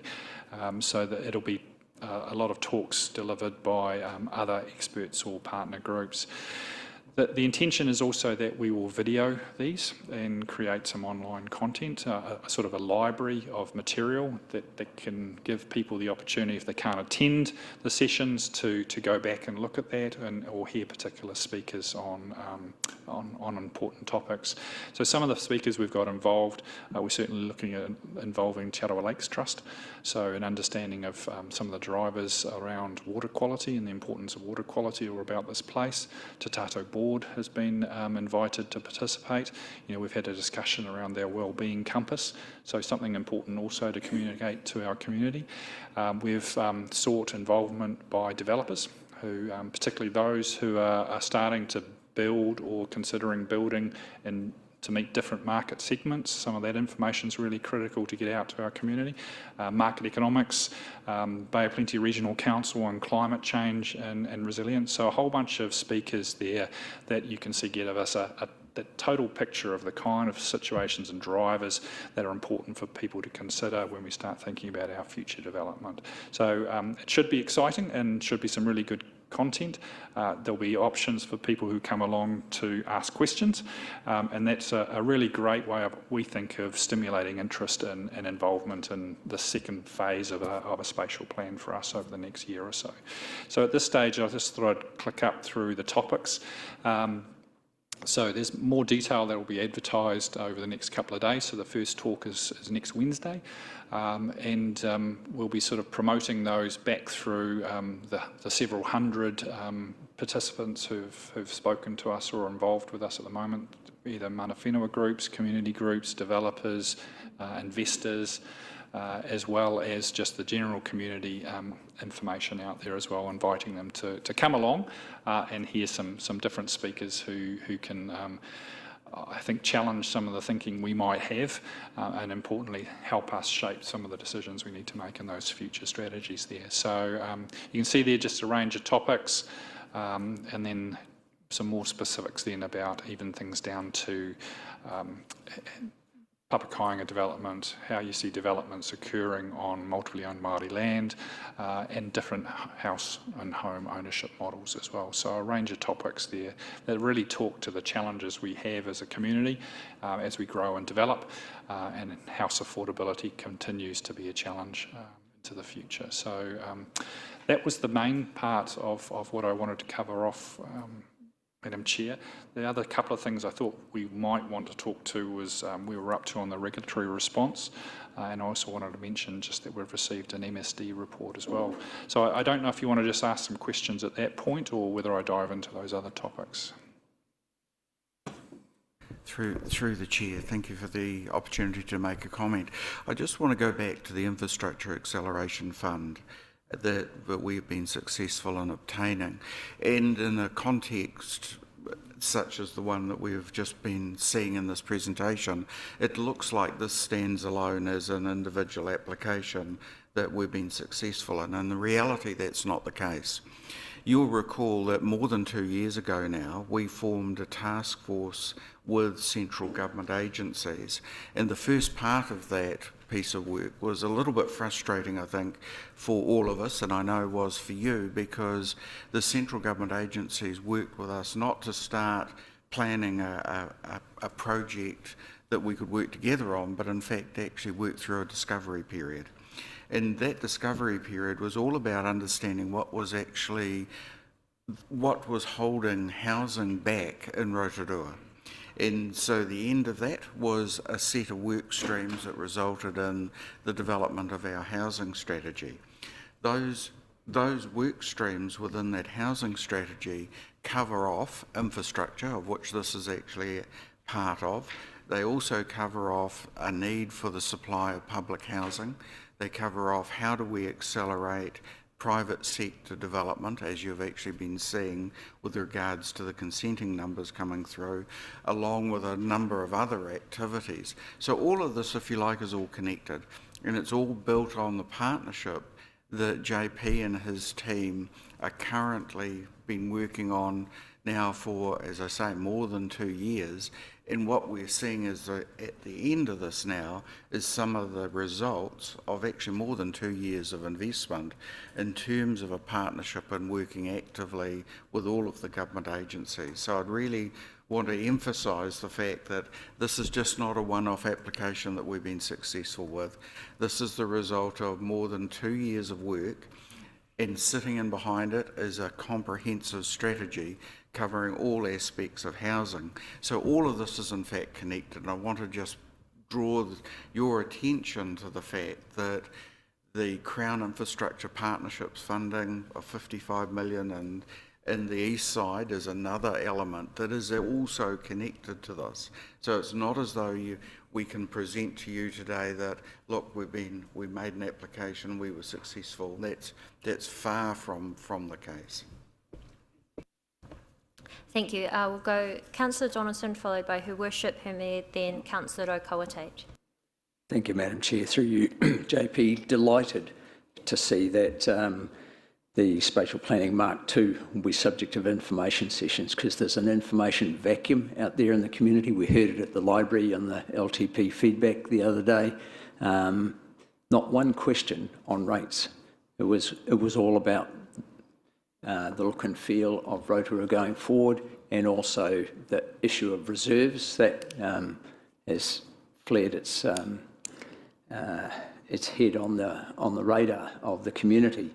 And so when you talk about subjects such as livable city, will it address the appropriateness of our current stack of reserves and where we might go in the future with reserves? Would that be part of a session like that? Because I think that would be healthy discussion to have in the public.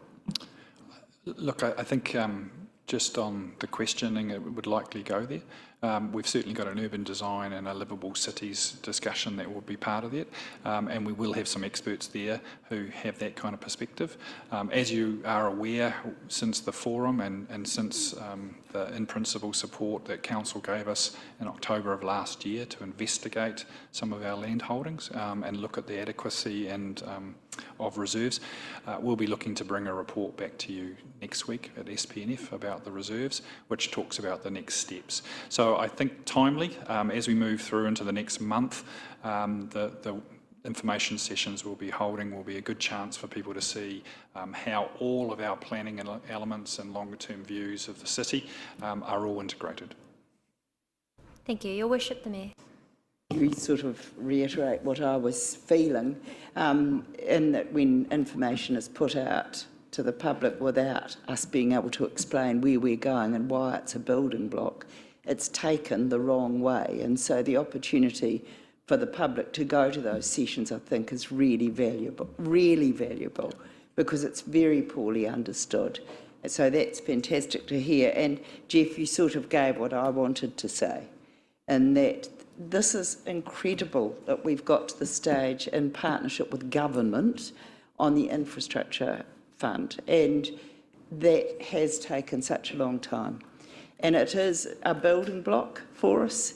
And I want to congratulate you and Stavros and the teams that have actually started to build on the logic that it's just not about building more houses, it's about our planning our infrastructure under the ground that we need. And congratulations, because lately in local government you don't get much good news, but this is really affirming the relationship with government as well and our people, telling us where we can go and where we could put housing.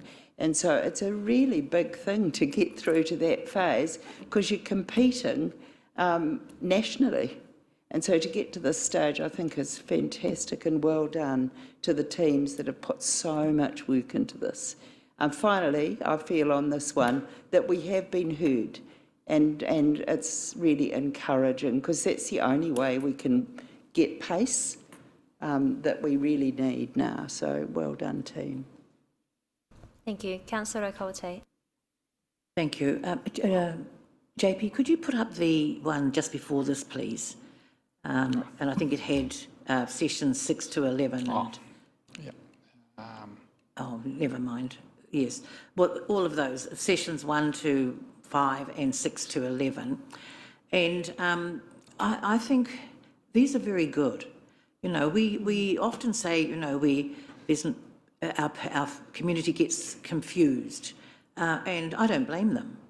I don't blame them, because sometimes they get drip-fed information, and I think to have sessions like this, I believe we should have rolling workshops throughout the year, so that, you know, people can understand that these are significant issues for Rotorua, and as soon as we can update them, we will update them and get these sessions out, and as soon as possible, and have the people so well informed that they do know what's going on. If you don't take the people with you, then how can they support it? And then, of course, they start to agonise over what it might mean for them. So I think these sessions are very good, and I think we should have them for a whole raft of issues now that are significant for our community. So I like these, and I do want to support them as well. Thank you. Thank you very much. Look, I might just adjourn us for a very brief break, just for 5 minutes. This isn't going to be morning tea, we'll have that soon, but just an opportunity for elected members to refresh themselves, get a drink if they need to. And JP, I hope you don't mind, but as we do have the whānau here for our next presentation, we might just hold off on the rest of JP's presentation, which is around the enforcement approach to emergency housing. I want to enable that we can have a full and frank and robust discussion on that. So we might bring that back after, and we'll switch over to Anaru's DC area. So just a quick 5-minute break. For those tuning in online, we will return at 11:18. Let's return then.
We'll just ask if you can take your seats.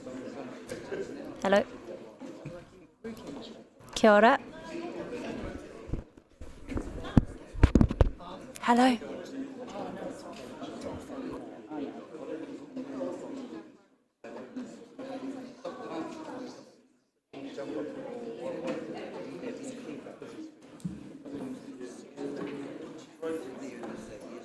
Kia ora. Tēnā koutou katoa, nau mai hoki mai ki o tātou hui. We'll kick back off. Thank you very much to for patience. We look forward to hearing your report this morning. And tēnā hari ko te ngākau ki te kiti tōku whānau I muri a koutou tēnei rā. Ki a koe, Mr. Waru?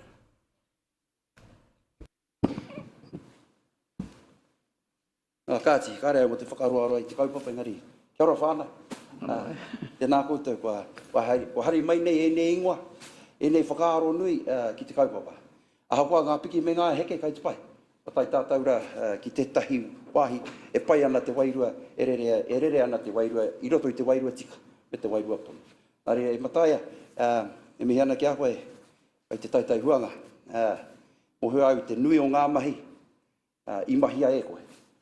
Kia ke rei, kia ke nei koe ki tēnei wā, I tēnei ra. O tira ki a tātou katoa, Rich, e whakakano hi ana I te whānau, tēnā koe. O tira, ngā ti tāwharau, ko tai mai hoki rā koutou, mihi atu ana ki a koutou, Sandy, tēnā koe, aha koa te aha, kai konei koe, ki te tautoko I te kaupapa. E tino hika kāna taku ngā kau, te whakarongo ki ngā kōrero, ki te kite I ngā pikitia, ngā whakāhua, ki te rongo hoki I te wairua, ka whakatōkia ki roto I tēnei kaupapa. Nā reira, ka re roa te kōrero engari he mihi, he mihi, he mihi. Nā reira, nau mai, ki tēnei whare o tātou. O tātou, hera I te whare o te kauni hera engari, te whare o Rotorua. He whenua tākoha nā ngā tipakaue. Anei ko ngā mātauranga ka tākoha I e koutou ai tēnei rā. Nā reira, kāti konei, tēnā koutou, tēnā tātou katoa.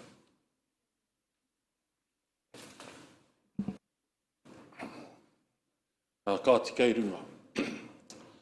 E mihi ake ana, ki ngā ihi, ki ngā wehe, ki ngā mana, ki ngā tapu kei roto I tō tātou whare. Tēnei whare I whakatūria, mo ngā tūmanako, mo ngā moe ā, I wawatati ai, I roto I te hanumitanga, o te kauni heratanga, me ngā iwi o Ngāti Whakaue, me ngā kārangarangatanga, o tēnā whaitua, o tēnā moka, mo te painga o Aotearoa, e mihi ake ana, e mihi ake ana. Ko te Māori ai oku, kātangi tonu ki etahi o tātou mate. Ua te whakahua I ngā mate katoa, koi ware he ingoa. Engari, kia hui a katoa tia rātau I tēnei rangi nei, kia utua rātau ki te hūpē, ki te roimata, ki te kōrero, ki te poroporo āki o tātou mate haere, haere, haere. Kua tai tātai ki roto o haki haratua, kua heke te waka o tara mainuku I te pai, kua whakarite-ritea mai ngā mate. Hei a tai hoa nei, hei a matariki, rewa ke anō ai tērā waka, whiu ai tātai o tātou mate ki te rangi, e ke ai te kōrero ki a rātau, ko rātau enei kua whetūrangi tia, haere, haere, haere. Huri rawa mai ki a tātou ki te hunga ora, ki te whaiau, ki te ao mārama, tēnā koutou, tēnā tātou. E ki te ake ana hau, ka ore a pūkaki I konei I tēnei wāni. Ngari anei a pūkaki I tangata. Kua haere mai ki roto ki tō tātou whare. I noho mai ai ko I rā te tohu, o te whakaaro nui, o ngā iwi o Rotorua, ki te kauni hera ki a Fenton I tērā wāra, e tū ai tō tātou kauni hera mo te painga o Aotearoa. Aha kua kaore I konei a kiko anei o na uri e mihi atu ni, e mihi atu. Ka ore kumea roatia te kōrero, anā te mea he kaupapa nui kei mua I te aroaro. Engari whakahoki noa I ngā mihi mai, a tēnei ōku kia hau. Nutunga ke mai nei o te whakahihi tērā, ko Ngāti Whakaue e mihi ana ki a Ngāti Whakaue. Mai taia te pēhea. Anei, tātou, e noho mai nei, taku karanga whanaunga, hei kai tātari ngā kōrero I tēnei rangi nei, hei te āporo o te karu o taku whaia o Linda, mihi ake ana ki a koe, huri noa tēnā koutou, tēnā tātou katoa. O katakina ki runga, katakina ki raro. Kia wewe nuku, kia wewe rai.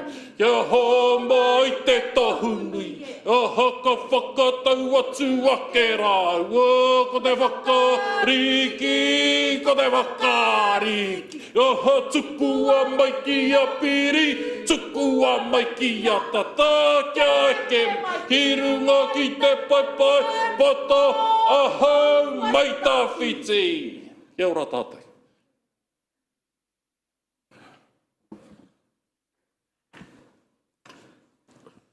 Tēnā koe mata, thank you.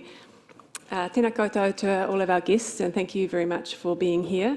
Tēnā koutou to our councillors and committee members. Committee, we have 3 items that we would like to talk with you about in this presentation today. The first is the name for the centre, which Stuart and I will talk through.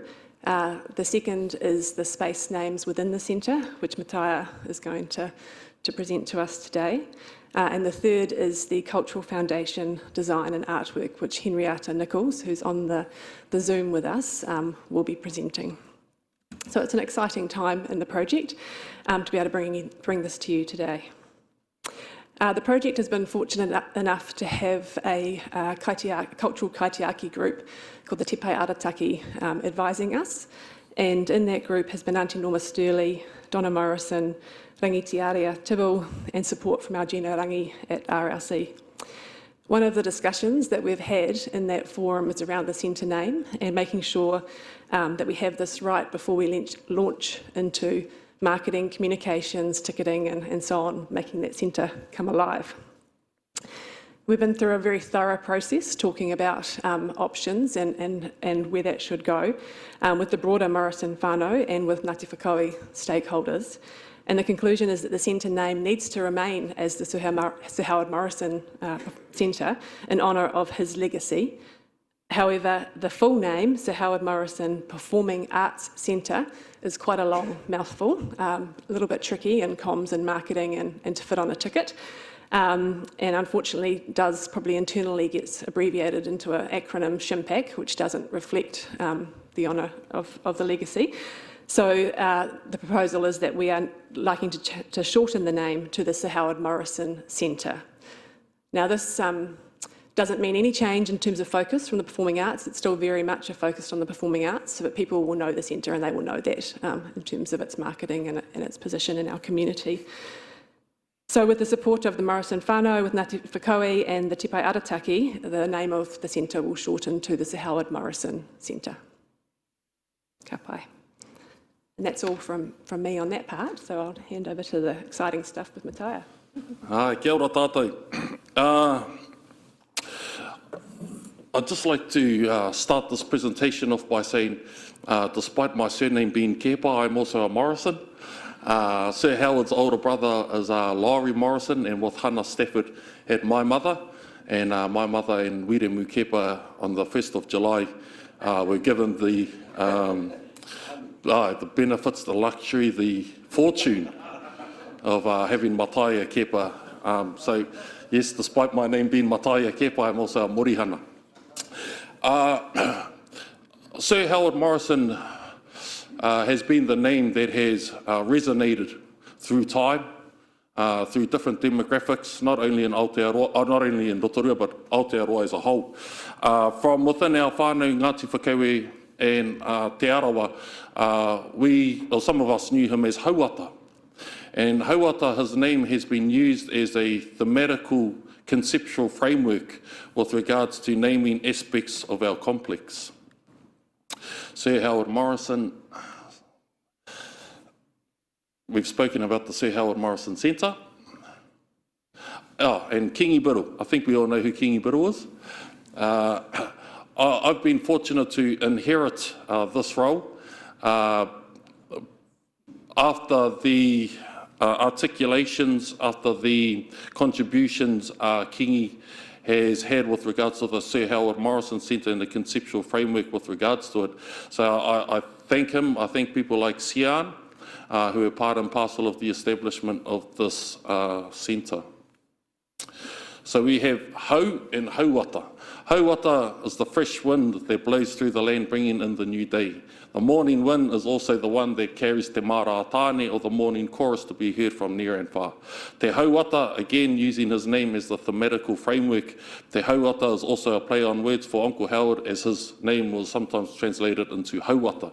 You'll see the hau concept perpetuated throughout the rest of the complex here. Te hau āwhio, hau again. The entranceway, the coming together of multiple winds. Hau translated into English as as wind. Ngā hau e whā, the four winds. It represents people, whānau hapu, iwi community, New Zealanders and global citizens coming together, sharing stories and experiences. That was not my typo, by the way. Yeah, it was caught up in the hau. Te hau mihi, again, playing on words with the hau ata, that being his name. Mihi is to greet, acknowledge and welcome, nurturing the feeling of welcome as they walk through the main foyer of our establishment. Tau pai pai, unfortunately I couldn't change it to te hau pai pai to stick with the theme, as tau pai pai is a common vernacular or terminology in amongst the Māori people, and the last thing we want to do is to confuse our manuhiri. Kai hau kai is a traditional term for a feast. This term has been bestowed upon the cafe and bar area. There are two kai in there, so hopefully there's that's a hint for a few options. Te kapo hau, the cafe lawn, where you go to catch your breath. Kapo is to catch, hau again, playing on words with hauata. Te haumako. Black box theatre. Now, haumako is the Māori terminology for fertile land. Where the Sir Howard Morrison Centre is established, that was a mara kumara. So in honour of the land in which the complex stands, we thought it would be appropriate to find some terminology in and around the usage of kai and fertile land. Te whakaruru hau, the exhibition and conference area. Rotorua matangirau is a proverb here in Rotorua with regards to the different winds, and we thought that it would be pertinent to use whakatauki just to heighten the authenticity of our kaupapa through whakatauki that were born out of the kaupapa that happened here once upon a time, and the environmental factors that have led to our identity today. Te hau ata, the main stage capturing the aura. Hau is another word for aura, outside of our understanding of hau being wind, it's another word for aura. And ata is a reflection. So we thought that there would be a good play on words with regards to the stage having his aura still permeating on stage for whoever takes the fall when it comes to performing, and the aura of the audience that reflect the aura of what happens or unfolds on stage. We thought that te hau and te ata were very appropriate terminologies for what unfolds on a, whether it be a kapahaka stage or a performing arts stage. Matatea is another word. So outside of the theme associated with his name hauata, matatea is more akin to terminologies associated to the deity of winds, being tāwhiri mātea or tāwhiri rangi. Matatea is a word for a clear day, the open space, open area space. Te papahuarewa, this was a term that Sian, to my understanding, and Kingi bestowed upon this area, and in honour of their mahi, I didn't want to mataiafy everything with regards to this complex, and I thought it was important to keep some pearls that they thought of, so their mātauranga and mana come through with regards to our complex. Kapua nui, kapua roa, in reference to the leader or the captain of the Arawa Waka, Tama Te Kapua, and how his name is associated to the winds. Kapua nui and kapua roa have been the names we've crafted to personify and to have on Studio 1 and Studio 2 of our complex. Tāwhiri rangi, another name for Tāwhiri Mātea, or the god of winds. The office area Tāwhiri Mate is recognised as Te Atua o Te Hau, winds, clouds. Tāwhirirangi is another name by this atua is known by. Tāwhirirangi will be the name for the entire office area within the complex. Kia ora tātou. So this is Te Hauata. This is the Sir Howard Morrison Centre, and these have been terminologies that have manifested since the time I was brought into our kaupapa, and this is the thematical framework with regard to how those terminologies were thought of and crafted and bestowed upon our whare. Kia ora tātou. I think we pass it on now to Henrietta, who has been responsible for the artistic brilliance of the Sir Howard Morrison Centre.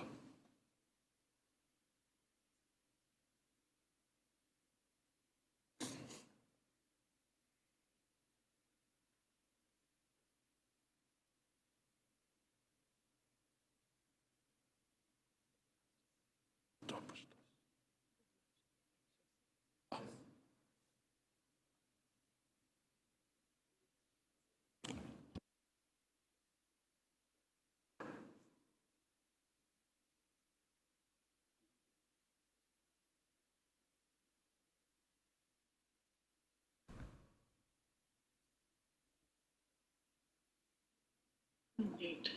Share content. Aroha mai.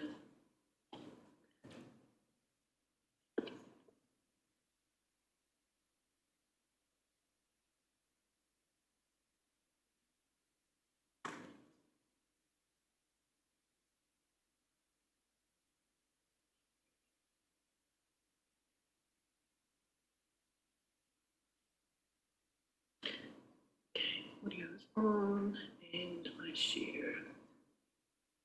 Can you see that now? Yes. Oh, kia ora. Can you hear me properly? Oh, kia ora tātou katoa. Nā mihi nunu kia koutou, kia tātou katoa. Ko wai au, ko Henrietta Nicholas au, te uri o Ngāti Whakaue.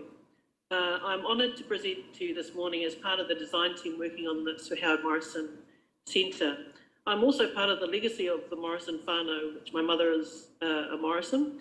So you can see even how his legacy stretches far and beyond the ether of just Rotorua and the mahi that we do. So my experience and cultural knowledge has given me the opportunity to work on some major roading projects and community regeneration projects in Tāmaki Makaurau.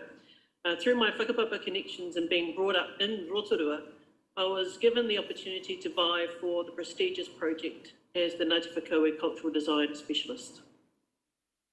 These are some of the projects I've been involved in. My first focus was to create an overarching document that would embed a workable process with the architectural and functional use of the centre through a mātauranga te ao Māori view. This incorporated a kaupapa kōrero document embedding the cultural essence within it, like tūranga, location, historical uniqueness, mauri ora principles, pakiwaitara whakahua, understanding design narratives, tūkanga identifying the process, tūhonotanga Māori design elements, and mahi toi creative future opportunities. What this has meant is that the cultural intent and architectural integration principles will be utilised within the design processes, example within the materials, colour palette, textures and surfaces, etc. This would reflect a more conducive design story that would stand proudly within the centre in terms of its historical context, functional use and legacy, the Sir Howard Morrison Centre.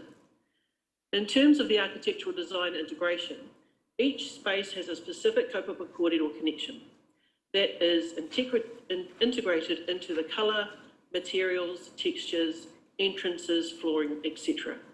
In the main theatre, I identified the seating, soundboards and entrances as cultural integration spaces. You can see a little bit of the pattern on the left-hand side, the red and dark red pattern. In the foyer, to date, there is a flooring pattern that is used within the main foyer area and cafe, which is the background pattern. And in the entrance exit sound lobby, So it's a design integrated into the wall materials, which is the centre white circle there. Added to this, toy creative opportunities for local artists to vie for over the next couple of years. And the landscape has already been identified with a few cultural opportunities as well.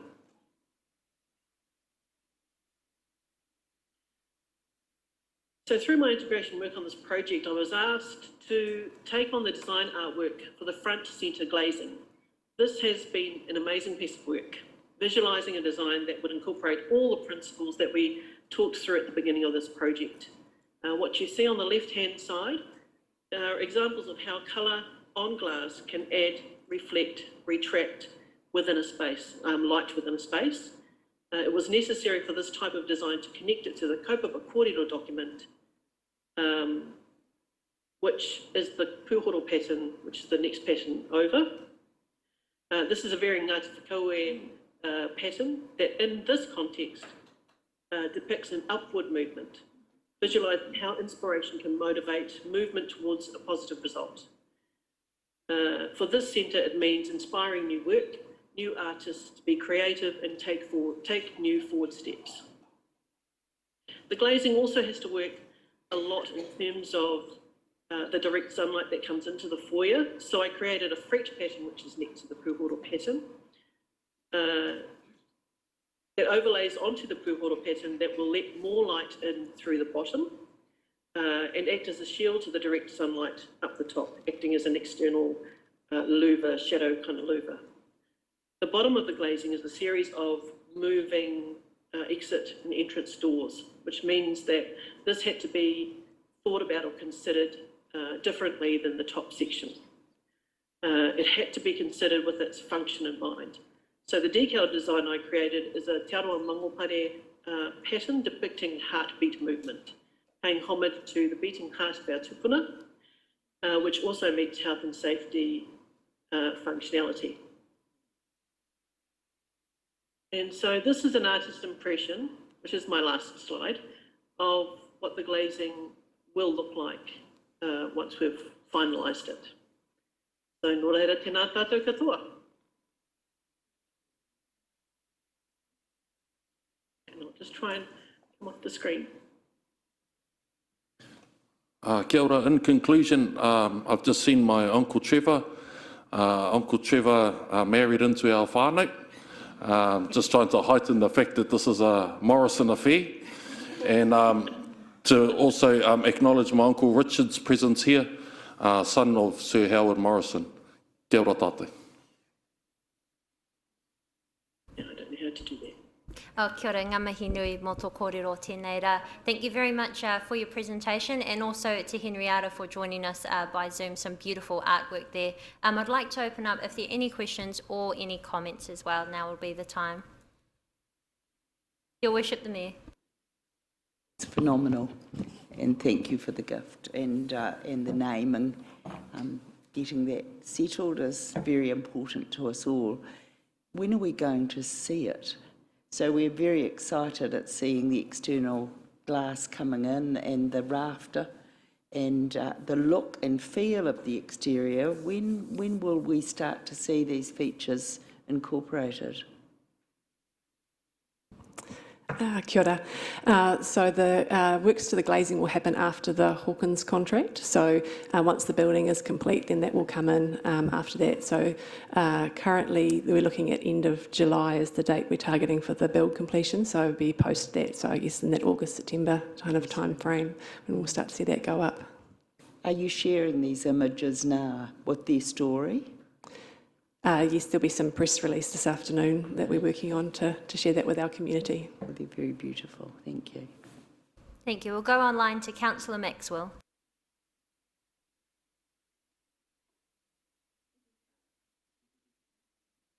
Kia ora, can you hear me? Kia ora. He te pai? Oh, first of all, aroha mai whānau. I would have loved to be in there in person to make you feel welcome into the council chamber as well, but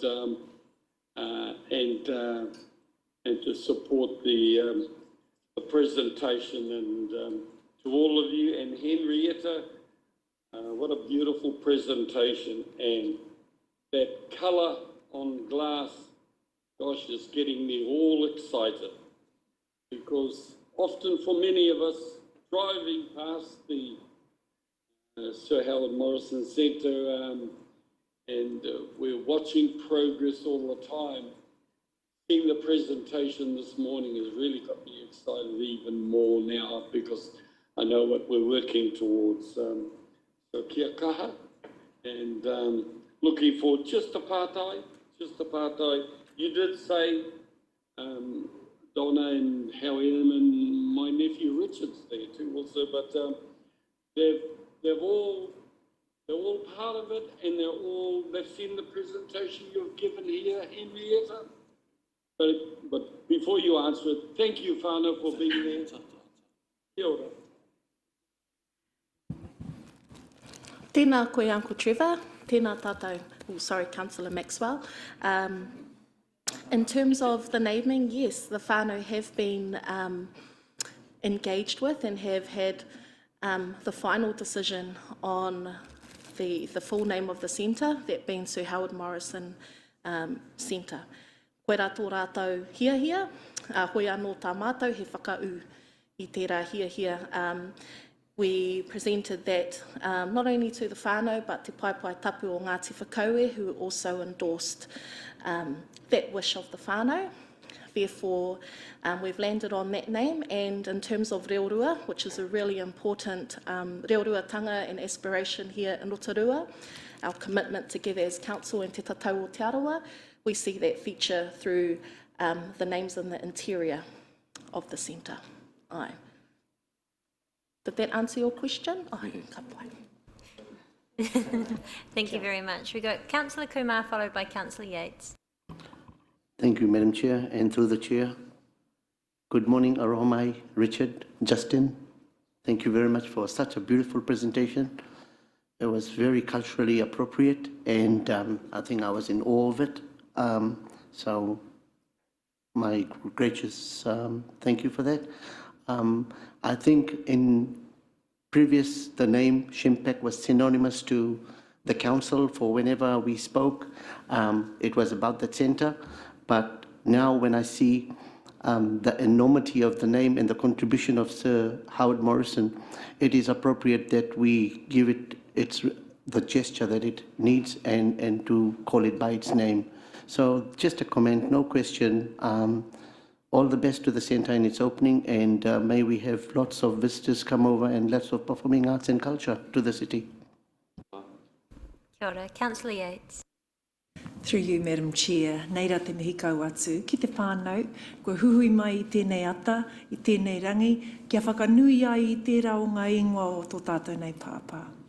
I ki mai mataia, ko au te auporo o ngā karu o tōna kōkarara Linda.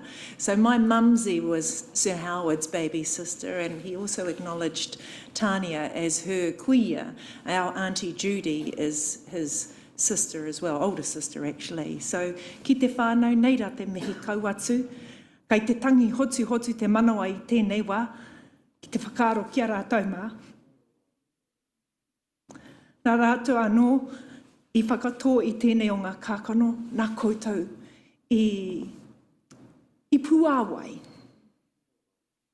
So I'm just absolutely grateful to be part of a council that has seen this to this phase. I look forward to the challenge that the next council may have in ensuring that that particular building and the mana that exudes from the whenua continues long after today. So kanui te aroha, kanui te mihi. Kia ora, Councillor Yates. Mr Waru, followed by Rotorua Tate. Kia ora nora, tata. E re ana ngā mihi. E whai haere noa ke au I ngā mihi kua tukua. I tēnei ata, a tāhua te ki te atu. I te hua o ngā mahi. I just think it's, a long time coming and can't wait to actually see it up and going. Tautoko ana I te whakatau a te whānau, kia noho mai ko Sir Howard Morrison Centre. Engari e mihi tonu ana I runga I te whakaaro nui, I te whakauru atu I ngā kupu Māori me ngā kaupapa me te wairua Māori ki roto I te whare. So, I'm not sure how much detail you've gone into, Amy, and Sue, around how those names will be presented inside. Is there a particular way? Are we going sort of stock standard type writing, or are we going to have something, a theme it out type? So we've focused first on landing the names. So yes, we'll move our attention now to how we honour them in the space, and I don't think stock standard will quite do it justice. So yeah, watch this space. I'm glad you said that, because tā hauata was not stock standard. Nā reira kai, me whai tunu tātou te rāhuatanga. And just so I can get involved there, mori and mori. Well, my koro's sister married a mori hana. So, and I always see Richie and Howie and the Winga Wakato. Engari, that's, he taught me a lot, mo te ahua ki te showbiz. You know, arrangements, musical arrangements, era mea katoa, nā reira, you know, I can't really wait to see how we whakanui te rā tangata. Nā reira, kai te mihi tonu, and ka pai, cousins whānau katoa, I tōko tau kaha. Kia ora. May I just make a comment? Kia ora. So it's a great point that Mr. Waru raises in terms of mātauranga Māori. So ensuring that the integrity, because they're not only names, they are whakapapa, there's so much richness within the names that have been bestowed upon the different spaces in the whare itself.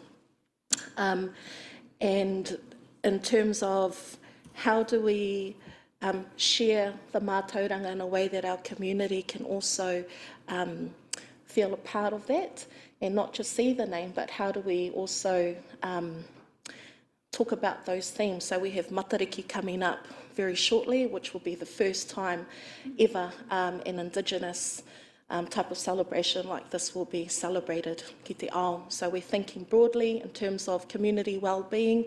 How do we bring everybody together as a part of this journey? So as well as looking at how the names are structured, how do we work with our partners to share information, as we have seen with the development of Te Aukaha, and congratulations to everybody on that fantastic mahi. How do we continue on with that thread to talk about our atua, for example, Tāwhiri Mātea, something that Mataia omitted in his presentation, and he has done a fantastic job at producing these names alongside Kingi, Ngāti Whakaue, whānui as well. But in terms of the celestial and the terrestrial, so all of the names on the first floor are all related to hau, the themes of winds, bringing people together, but Tāwhiri Mātea is also the atua of the clouds. So when we move up into the second floor, Matatea, and there were some names that were missing from that presentation, but all of them include that celestial component as well. So we're looking at how do we share some of that information as we work up towards the opening of our whare. Kia ora. Kia ora. Councillor Raukawa-Tate, and then we'll finish off with Councillor Yates. Thank you, Madam Chair. Ngā whānau Morrison, tēnā koutou katoa. Look, the reopening of the Sir Howard Morrison Centre will be a long-awaited, and it is a long-awaited event for all of us. But can I just say to you as a whānau that Sir Howard wasn't just a proud son of Te Aroa, he wasn't just a proud Ngāti Whakaue member, but he was a significant rangatira for Aotearoa. He was an elder statesman, and he was revered, and everywhere he went around this country, he was so well respected and honoured for his position. He enhances the mana, not only of Rotorua, but actually, and obviously of Te Aroa, but actually of Aotearoa, our country. And I just would like the whānau to know that. And I thank you for giving the time that you've given to the naming of the various rooms and the parts of the centre, and I'm so pleased that you have kept the name Sir Howard Morrison Centre. It really is an honour for our city and actually Aotearoa. Kia ora. Kia ora. And sorry, I did miss Councillor Wang, and then we'll go to Councillor Yates. Thank you, Madam Chair. Tēnā koutou. I really want to say a big thank you, echoing all the other comments that have been made today, to all of you, everyone that's here today, and all the work that's gone into this. I wanted to say that from all of this, and I can see, the really strong pride of our culture here in Rotorua. I can see that it will continue to be the place where our culture and the arts blend together, and it'll take the Sir Howard Morrison Centre to new heights. I can see that happening. But I'd also like to say I love the theme around the hoe. The common theme around the natural environment, and I'd love to see more of that as well. And so I guess that might be a challenge for some of that wording and some of that branding as well. But yes, I'd just like to say a big thank you. Really bright future ahead, and I hope that continues on as well. So kia ora, thank you. Kia ora, Councillor Wang. Councillor Yates. He whakakapi i tēnei o ngā wahanga. Kei te hihiau i tēnei rā tonu ki te mihi atu, ki te tihi atu tā. Ara ki tō tātou nei pāpā, and to publicly acknowledge, whilst we're acknowledging our Sir Howard Morrison, to acknowledge Sir Robert Bom Nian Gillies, who was knighted in Anahira. So on that, if I can ask our whānau to stand and we sing Te Arawa E, that'd be a wonderful tribute to our two knights. Nō reira, Te Arawa E,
Well, thank you very much, and I'd now like to invite the whānau to join us for a morning tea. So we'll take a break. Do we want 20 or 30? We'll take a 20-minute break, which gives our staff a bit of time to have a break and hopefully a quick kai too. But we'll welcome you into our councillors' green room for morning tea. Thank you. We'll return at 12:20.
Kia ora.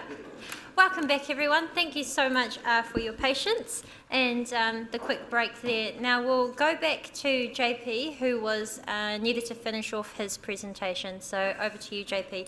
And we are on page 19 of our agenda, but he is still going through the PowerPoint for us. So over to you. Thank you, Madam Chair. Just, I think the key here is we've had a really nice break there, but I think some of the topics we're just about to talk to, there is a bridge from what we were previously talking about, which is the partnership that we've got with government around funding applications and the development of infrastructure, the longer-term planning approach that we've taken with government, but equally the recognition with government of the scale of our problems here. So the next couple of things I'll touch on start going to their response, and so government's decision around giving us funding for the Infrastructure Acceleration Fund does go to an understanding they have of the scale of our problems. You know, we've talked about our housing and business assessment, and we've talked, but prior to that, Minister Woods did a place-based assessment where that work almost 2 years or 2.5 years ago signalled the kind of scale of social problems and problems we have in our community and the need for housing. So there is a good understanding in government as well.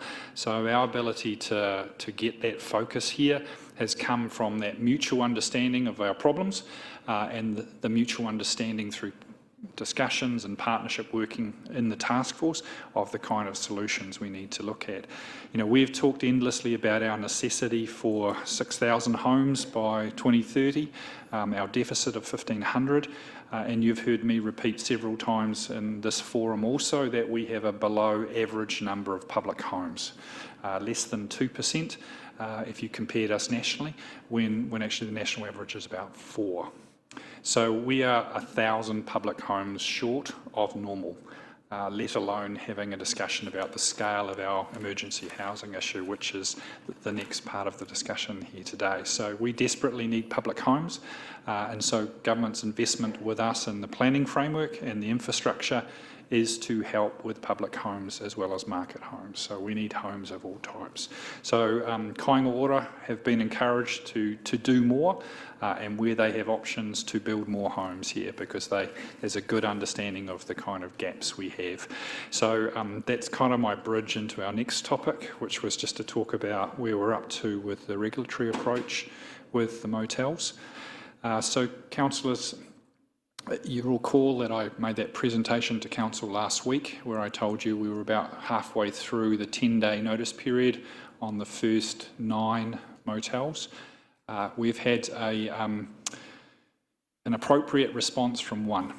So at the moment the staff are currently preparing the documentations with the aim of filing with the courts next week on 8 of those premises we've contacted. Again, we're not prepared to disclose the names of those establishments as yet. That will be when we lodge the papers with the courts. The other part of the exercise, and my appreciation to Anaru and his team, Mr Williams particularly, who's been doing direct visits to the appropriate 9 so far. It is the only way to make sure that letters are being received and that direct contact is being logged. So my thanks to the regulatory team and particularly Kurt for his focus on face-to-facing owners and lessees and sometimes only their managers within these establishments. So it's really important. So that's just an update on our regulatory approach. The other part of what I wanted to just briefly talk about today was Her Worship, as you're aware, had sent several letters or 2 letters to Minister Cepoloni prior to Christmas and then I think in early February, asking for an assurance and some information about who is in our emergency housing and where have they come from. So to date, we had not received anything directly. So as I say, we've worked in a task force, but we were not privy to that information. So we've worked with them on assurances, and MSD has in the past signalled to us that it's very difficult to aggregate that information. So following Her Worship's letter, this week we received a report from MSD. that does do an analysis of the demand for emergency housing within our district and provide some of that information about where people have come from and their reasons for being here. So I thought if I just briefly touch on some of the headlines from that report, you might have some questions about that, but that document will be available. And then obviously with Anaru, we can also talk about a bit more of a perspective of the impacts that that's created and again, some of the relationships that have driven people to our district. So one of the key parts of the report is the drivers and context. Now, we've changed very rapidly from a district with no growth to a district with sustained growth over the last 10 years. And that has meant that some of those drivers have resulted in people being displaced from homes. So the report highlighted what we know and what we've talked about previously. Rents have increased in the last few years more rapidly than the national average. House prices have increased more rapidly here than nationally. We had a long way to catch up, but that's important. The levels of benefit, dependency and unemployment within our community are above the national averages, and we've talked about the levels of deprivation that exist in our community. Earnings are on average less than the national figures, and we also came off a low growth space. So actually the number of building consents and residential development has been historically low. It's starting to pick up, but it is coming from a low base. And the corresponding growth then is in the housing register, which is much faster than the national average. So what the MSD report did was to look at the clients who had entered emergency housing through 2021. And that was a number of 1,121. So just as a bit of a global figure, our district has 1.5% of the country's population, but we have 9% of the emergency housing numbers for the country. So that's our substantial baseline. So of those 1,121, the report picks up that 69% of them, or 778 clients, were living in Rotorua 1 month prior to them entering emergency housing. There's a further 19%, or 201, that were living in a neighbouring TLA 1 month before they entered emergency housing in our city. And some of the reasons cited in the report, there was not sufficient accommodation in emergency housing spaces in some of those other TLAs. So obviously we're talking about Kawarau, Oporiki, Whakatane, Taupo and the South Waikato districts, as well as Tauranga and Western Bay. So those are those surrounding TLAs where there may not be a sufficiency of emergency housing places. So that was 19% of the people who have come from that wider area. 12% of those clients had come from outside that immediate circle of TLAs, and many of them had very particular reasons. So they might have come from further afield than the Bay of Plenty or the Waikato. However, half of them had either family or a relationship back to our district. And so that was some of the messaging that we've heard anecdotally or informally or directly from people like Mike Bryant from MSD. So that's the kind of the headline information that report provides. So we can circulate that after the meeting, but that's just to give you a context for the substantial number of people in emergency housing in our city and their origins based on a significant piece of analysis done by MSD, looking back through all of their records for individual clients and aggregating that based on Her Worship's letter to Minister Sepuloni. So I'm happy to answer off any immediate questions, but there's another perspective of this is what does that do and what are the impacts we're starting to see within our community.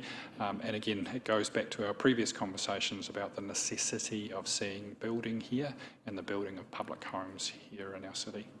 Anaru? Your Worship, the Mayor.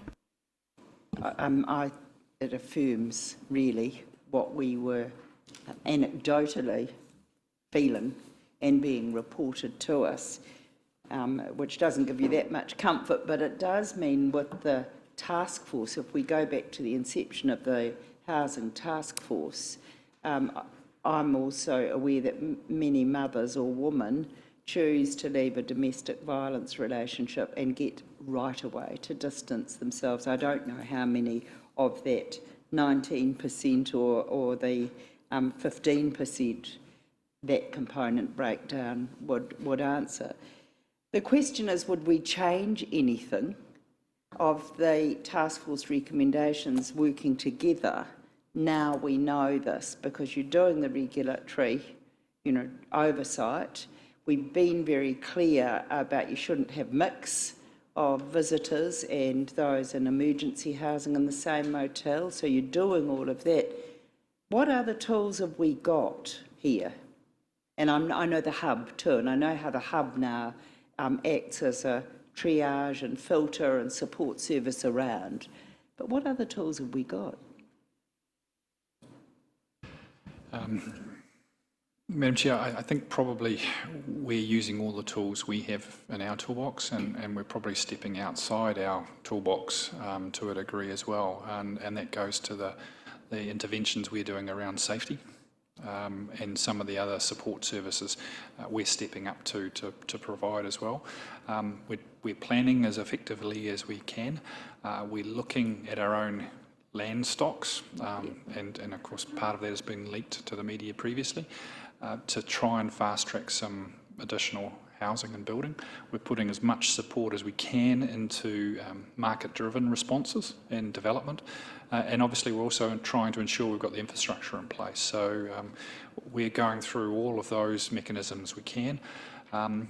Again, at the moment, the use of motels, there is a regulatory question we have to ask over those, and again, that's been driven to a degree by the timing and the necessity around COVID.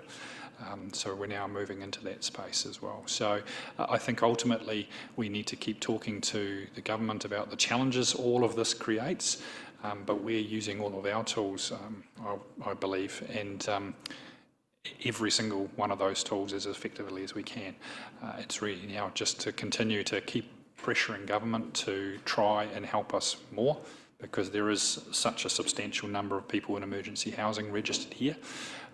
That public homes necessity is critical, but equally the social and community impacts need to be addressed more effectively as well, and that might be a perfect time to hand to Anaru. Thank you, Councillor. Thank you, Madam Chair. Mayor Chadwick, I think some of those questions that you've asked I will cover off in quite a lengthy, detailed response about community wellbeing. Is it okay if I answer that during that time, or there may be any other questions for JP first? Is that possible? Thank you. So maybe we do have Mr. Waru, Councillor Okawatate, Donaldson and Yates. If there are any questions on the enforcement or the report, the information we've just had from the report on the people in emergency housing. So we'll start with Mr. Waru. Tēnā koe, te tiamana, JP, tēnā koe, Anaru, tēnā hoki koe. He pātai tēnei kia koe, JP, it's just around the, I think you mentioned, was there, we're 1,000 homes short, was that your number? Now, does that, I'm trying to figure out, that didn't include, is that from our residential people here, or is that including those who have come in the emergency housing?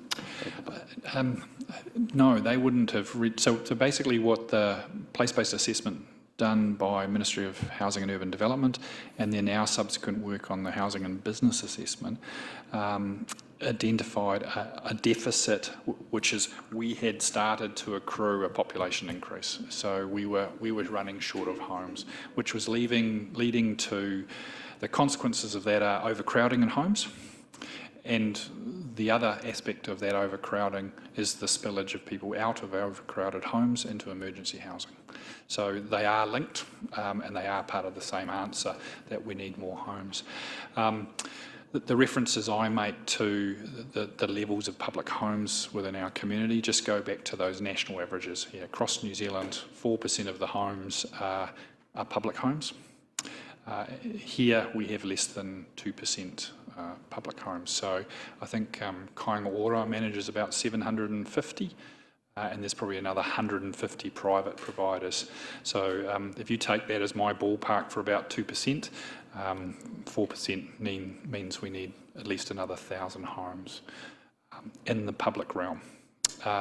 And I would say, again, that's part of the wider growth requirement that we have moving forward, but probably that's our short-term and most dire investment required. But as you say, 6,000 homes required for our population now and growth through to 2030. So doesn't matter how many homes you put up, we're always going to, by the sounds of it, unless we say no more people, I guess we're always going to be chasing that, aren't we? I think the key here is not to be chasing. So I think the statement you make is really important. You know, we've talked about one of the reasons why we put ourselves forward to be part of the medium density residential standards was the need for us to move from a district plan that was pretty much formed in the 70s and 80s in its thinking and fitted with what we needed because we weren't growing. So there was not much that was required to a point where we've walked into the crisis we have had and really starting from about 2012, 2013, we need to make a major step change. So that voluntary movement into the Tier 1 medium density standards also gave us a chance to fast track some plan changes. The fact that we're moving from our spatial plan number 1 to a future development strategy and some more plan changes to enable future growth is us recognising actually we need to have zoned and enabled land quickly to serve us for the next decade and the one after. So we don't want to be in the same problem. So we're starting in a deficit. We're going to get proactively forward on planning and infrastructure. So we're not in the same position in 5-10 years' time. But at the moment, we're in the critical space where homes still need to be built. Yes, and I'm just adding again, sorry, Madam Chair, just with, you mentioned we're in a deficit in terms of housing and things like that. But would you agree also that maybe we're also, from a social context too, we're in a deficit, and it's, you know, building homes is one thing, and I think my colleague Mr. Hurd here might agree with me with his chamber hat on, that we've really got to find a way to, and I know it's been said, but surely if one thing's going ahead well and something else, we want to try and make it go all together, don't you think, JP? Is there any way around that? Yes, absolutely. And I think that goes to there is investment needed, and Councillor Okawa-Tate highlighted it last time with the community living in emergency housing. There's a whole bunch of health problems with our community and the level of deprivation. There's education problems. With our level of benefit dependency and job seekers, there's a job deficit. So we need all of those things to be moved, and we need that focus to change up our community. And you're right, it cannot just be homes. It needs to be far wider investment. And I think that's why some of the conversations we've had here have been about, so how do we get that focus on jobs, which is what we picked up in the long-term plan as well as homes, the need for a well-being approach, and the need for a very clear view on what we need to do from an economic perspective to create employment. Thank you, JP. Thank you, and I'll just ask Chief Executive to jump in here too. Thank you, through the chair. Look, there's some good comments and some good questions in there.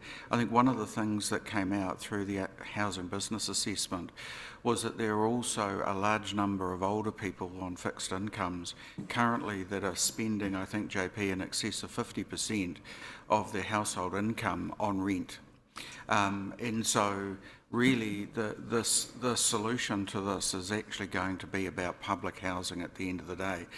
Fundamentally, a market housing will actually make a significant difference, but a lot of the the deficit that JP has just talked about with regard to public housing in Rotorua really needs to be filled in order to actually see the significant number of people that we need moved out of emergency accommodation and into permanent, safe and conducive homes. That's really where we need to focus in order to get people out of motels. Thank you. We'll go to, sorry, we must move on. Councillor Rotorua, followed by Donaldson, Yates, and then Mr Hurd. Thank you, Madam Chair. Look, I'm looking at this, and I mean, at least we've got something now. But I really do think that we should have had something a lot earlier than this.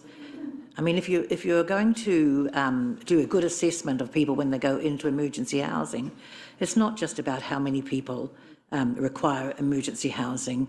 It is actually about where have they come from, what income do they have per month, what's the status of their health, are they out on probation, you know, where do the children go to school. There's a myriad of things that have to be taken into account, and all of that should have been, with a good thorough assessment, that should have been made available to a number of people, including council, long ago, because it isn't just a housing issue, and I've said this before, it's health, it's housing, it's education, it's income, it's justice, so it's right across the board. What I would like to see now is that the Rotorua Housing Task Force do their own analysis on what has been provided here, because it doesn't tell you the full picture, it really doesn't.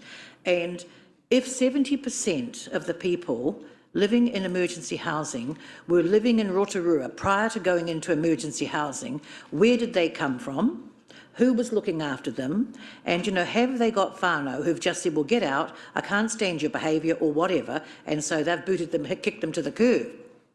So, you know, this is the sort of thing that we absolutely need to know, because should they be in emergency housing?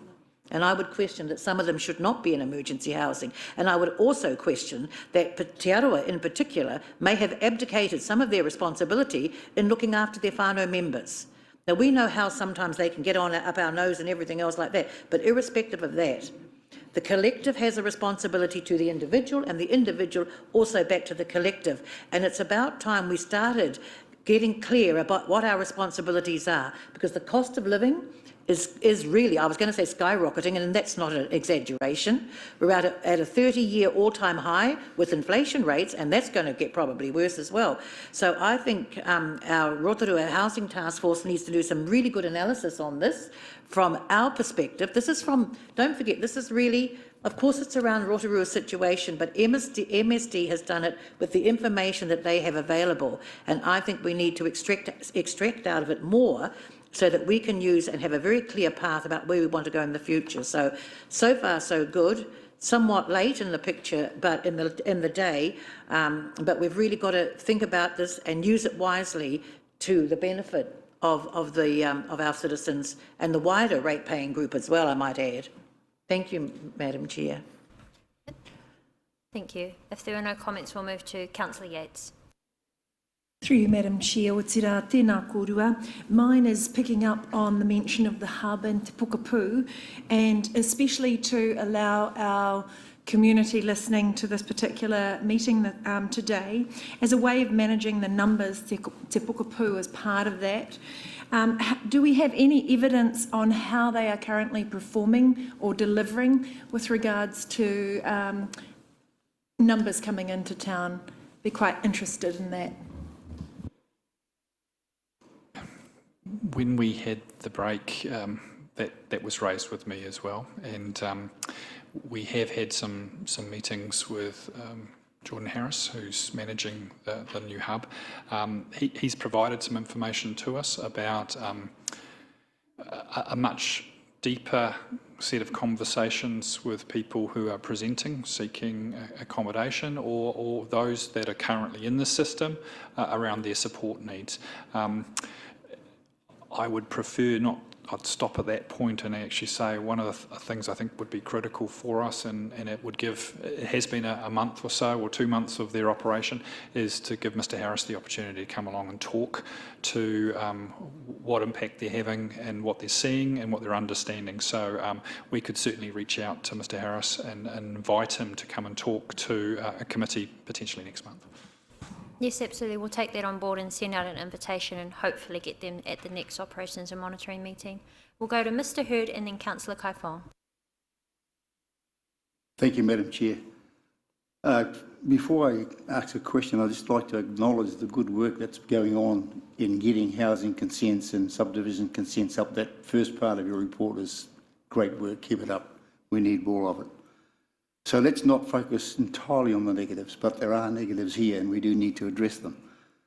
And also good work in starting to pull back the shrouds of secrecy surrounding these people that appear to be coming in from town.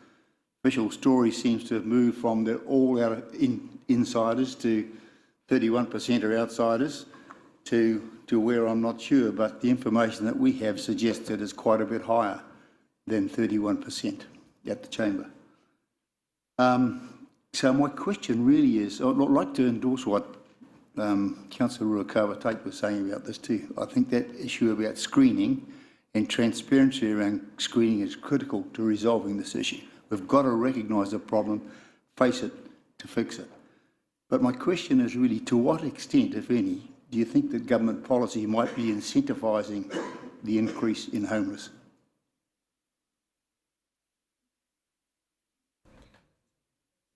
I'm probably not prepared to dive into that one. My understanding is that government is looking at the framework around emergency housing and reviewing where things are. And obviously, my understanding, the current settings started in about 2016. So my understanding is they're definitely looking at the way things are being managed nationally. That's all I could say. Yeah, that is a government question, but thank you. Councillor Kaifong. Thank you, Chair. JP, we've had a really busy Easter and we've had a really busy Anzac weekend, and the town has been full of tourists, and we're hopefully going to get a lot more coming through as international tourism starts to pick up. And so you've mentioned that 8 so far have not really responded, and obviously there must be concerns around the building state for the safety of the residents that Council is now going to be taking action. Can we do anything to let tourists know don't stay in these motels if they are either mixed use motels or that they are not up to standard? 3 minutes. The answer, that question has been challenging to Destination Rotorua. They have been querying how to do that. Now, my understanding is they have actually put a tool on their website which enables people to look at every single accommodation provider in the city and identify whether it's been used partly or exclusively for emergency housing, or whether it's operating as a visitor facility. You're aware that we've advocated to government that one of the reasons why we wanted to see some facilities contracted exclusively was to make sure we didn't have that mix, or one room being advertised when there was a gap. So that's underway, obviously, for the 13. One of the things we'll be trying to encourage through the regulatory approach is a decision about which business they intend to be in. But at this stage, I certainly know Destination Rotorua, as the RTO, Regional Tourism Organisation, is trying to make it clear who's being used for what. Thank you. Yes, absolutely, Your Worship. Commentary on that, because I'm being fed quite often those that are advertising on Trade Me. And that's something that I believe is part of our regulatory approach we need to look at. Sort of blatant advertising that come to Rotorua. I've got beautiful suites for you with ensuite, and that's not right. I don't know how we manage that, because it's not really ours to manage. Again, my understanding is that Destination Rotorua has been where they've seen these, have been writing to the premise. You know, it's only recently we've talked about brand Rotorua. We've got a destination management plan which is really clear about the value proposition we should be creating, so really they're trying their best to, in a way, advocate to owners to make a decision one way or the other. Obviously, we come along behind from a regulatory approach. But that's as far as we can go at this stage.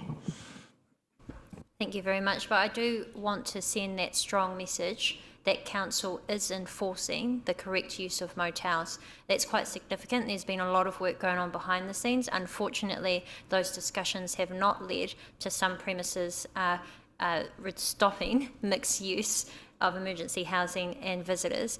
So while it's disappointing that we will have to take them to court, we absolutely will, to make sure that we can solve this issue, not only for local residents around, but importantly of the reputation for Rotorua tourism. I do just want to, there appear to be no other questions, but please let me know if you did want to say something else.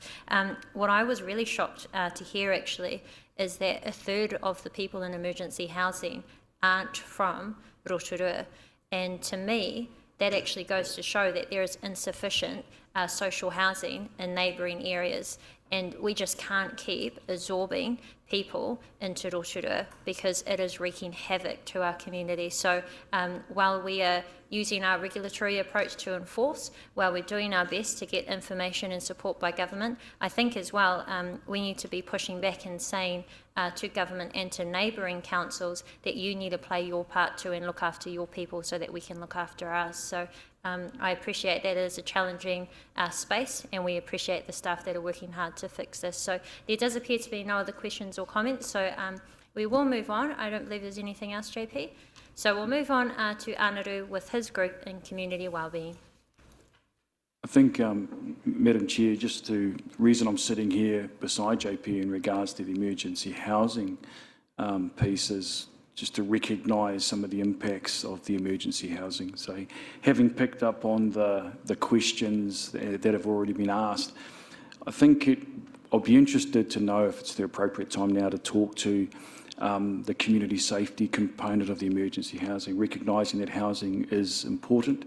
There's emergency housing here, but just to give you some context as well. Would that be okay? So, look, I've made a few notes, so you're going to need to bear with me for a moment here. So, if I think about things from my previous role in the senior official in Wellington, also as the previous area commander here for Rotorua, and now my current role, being a couple of months in now, I've got more of a clear view in regards to our community safety plan. And in particular with our community safety plan, I've said to you previously that it's a solid investment by Council, and my position on that hasn't changed. However, what we've been doing in recent times is really looking at our deployment model and ensuring that the intelligence that we're collecting is enabling us to make solid deployment decisions. And with all of that in mind, and to contextualise what we've heard today, is clearly a reminder for us around the pandemic and the global concern that the pandemic has created. And if we look and think about emergency housing, our team looks at the emergency housing space as a concern for New Zealand. And for us to remind ourselves, so I'm reminding my team, our teams, around the humanitarian approach in regards to that and how we might do things better together. So thinking about all of that, the need for us, and I know JP mentioned this, around local and central government being connected and certainly in sync, and thinking about all of that in regards to the task force. And Mayor Chadwick, I know you mentioned the task force, and yourself too, Councillor Rekovatate. Critically important that we grow from the task force, which was focused in the housing space, now more broadly picking up on the things that you spoke to, Councillor Rekovatate, around the social issues that have presented here in Rotorua and how we might take that to the next step. I just want to leave you with that thought as I take you on a journey around what I think is the current state of play in regards to emergency housing. So when I look at the current state, whatever data set you use, when I'm talking with our police colleagues, and at the moment we're using .love's data, and I've spoken it before, and just to remind us that we're second highest in the crime rate in New Zealand. We're second only to Waikato, to Hamilton.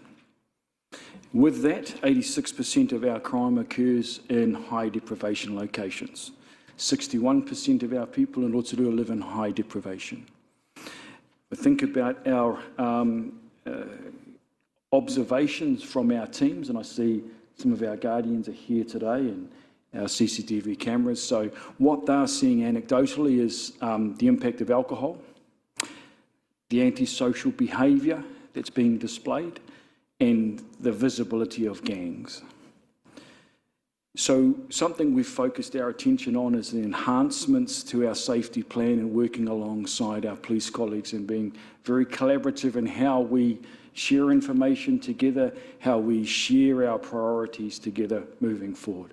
It's very clear to me also that our police are under extreme pressure, and I'll explain that as we go. So I'm conscious of increased calls for service for our police staff, but also for our teams out there in the community and how responsive we are. Most notably, when I talk to my police colleagues, is about the increase in demand for Fenton Street. That wasn't significant in 2018, but is significant now. Now, 2018 was when I was the area commander here, so obviously we've gone through COVID, the pandemic, but something's changed here. And certainly Fenton Street, that wasn't featuring, is now featuring strong. Back in 2018, our police staff would have 70 calls for service in regards to family harm per week. Currently, they are upwards of 120 family harm incidents per week in the current environment. That can be good cholesterol because we want more family harm to be reported. However, 1/3 of the family harm that's occurring here are coming from our hotels. There are gang members known to be residing in our motels and those mixed models that have been spoken about by JP and others. We do have high-risk whānau coming into Rotorua in the family harm space. And when high-risk families come into a place, they come in with safety plans, with family harm safety plans. So I'm conscious that there are between 5 and 10 families coming into Rotorua every week with safety plans.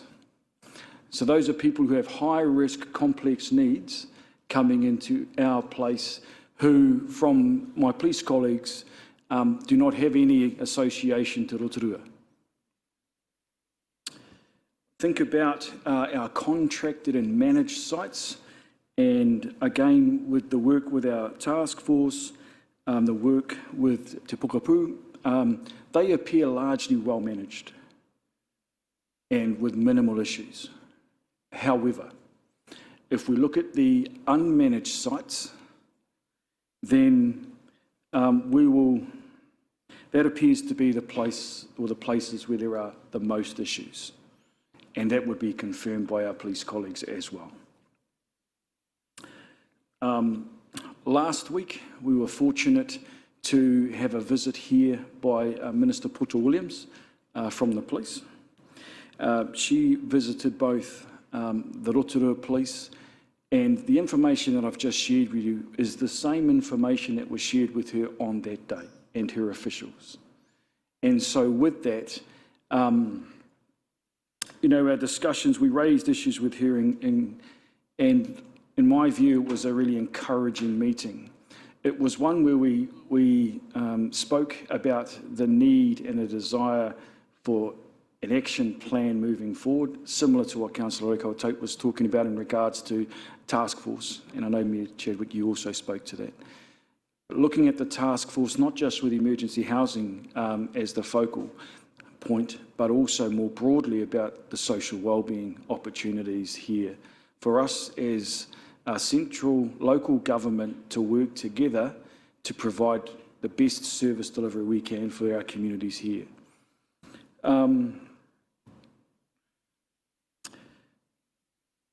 All of what I've just said to you clearly can have a significant impact on perceptions of safety.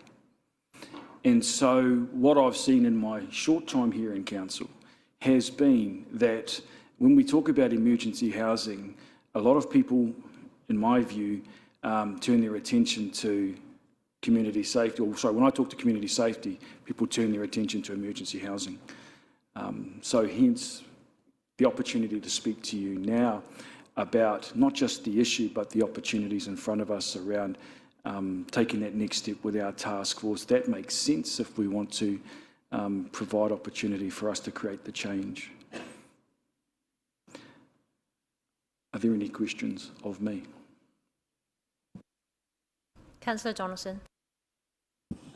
No question, Madam Chair, but just a quick comment, and I think that the stats you've highlighted, particularly the demands on police and the third of family violence calls taking place in predominantly the non-managed motels, thoroughly endorses the regulatory approach that we're embarking on. Yeah. Absolutely. Thank you. Councillor Rotorua. Thank you. Look, I have to say I appreciate what you've just outlined to us, Anaru. But I do think, really, if you look at all of those organisations that make up the Rotorua Task Force, whether it's a council, whether it's the DHB, whether it's New Zealand Police or MSD, I think they need to start thinking about what are the 3 things that we need to stop doing and what are the 3 things we need to start doing. And, you know, and get it really down as fine as that. Because, you know, if there are some things that they should be doing, then let's look at those and start investing in those. And if there's things that they should stop doing, then kick those out of the way and just get on and focus on being very clear about what it is. Because it isn't, I don't think it's just actually a safety issue for the wider community, it's actually a safety issue for those people who are in emergency housing too. And so often we're looking outward and thinking about, because it's usually the wider community that's complaining, not always, and we should actually be thinking about the safety issues for those who are actually living day by day in actually quite a toxic environment, because they don't know who their neighbours are, they don't particularly, you know, they know what goes on in some of those units beside them, and that's not good. So I'm just saying, if there's some of those organisations that have been there right from the start, and I'm talking about within the task force, if it's just for housing, if you wanted to extend it out, but there's definitely some things that they should stop doing and some things that they should start doing, and get them to actually invest in it, because long term, if they don't, we pay the price. Yes, certainly. Perhaps if we continue with the rest of your discussion now, there appears to be no other questions. Oh, sorry, your worship to me. Question, I think 3 things is quite easy to sort of state, but discussions, Anaru, that were emerging about working quite differently and more community facing, you know, community policing facing. Have we got down to some things that we could change quite quickly in terms of enforcement and working with police? Oh, certainly there's been a number of conversations I'm aware of that Minister has had with senior officials, including the police executive, post our meeting in regards to the changes. So there was a review of community policing only recently completed, and certainly we've got some critical friends in Wellington who are having a broader conversation around the community policing model and what that looks like, not just here for Rotorua, but more broadly for New Zealand.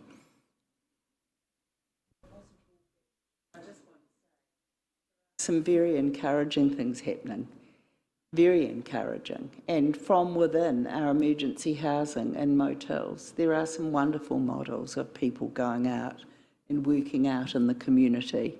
So when we get it right, it'll click and move a bit faster.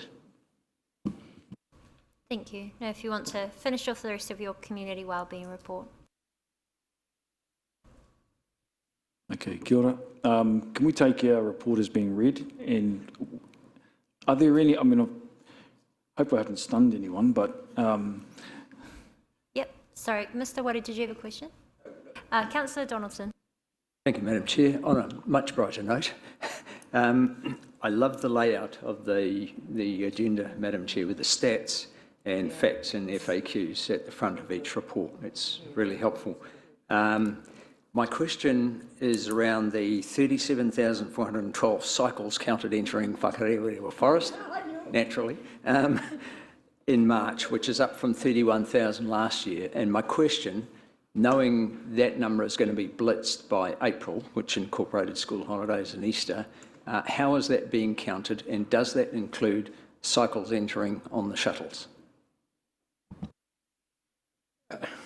Through you, Madam Chair, kia ora koutou Council.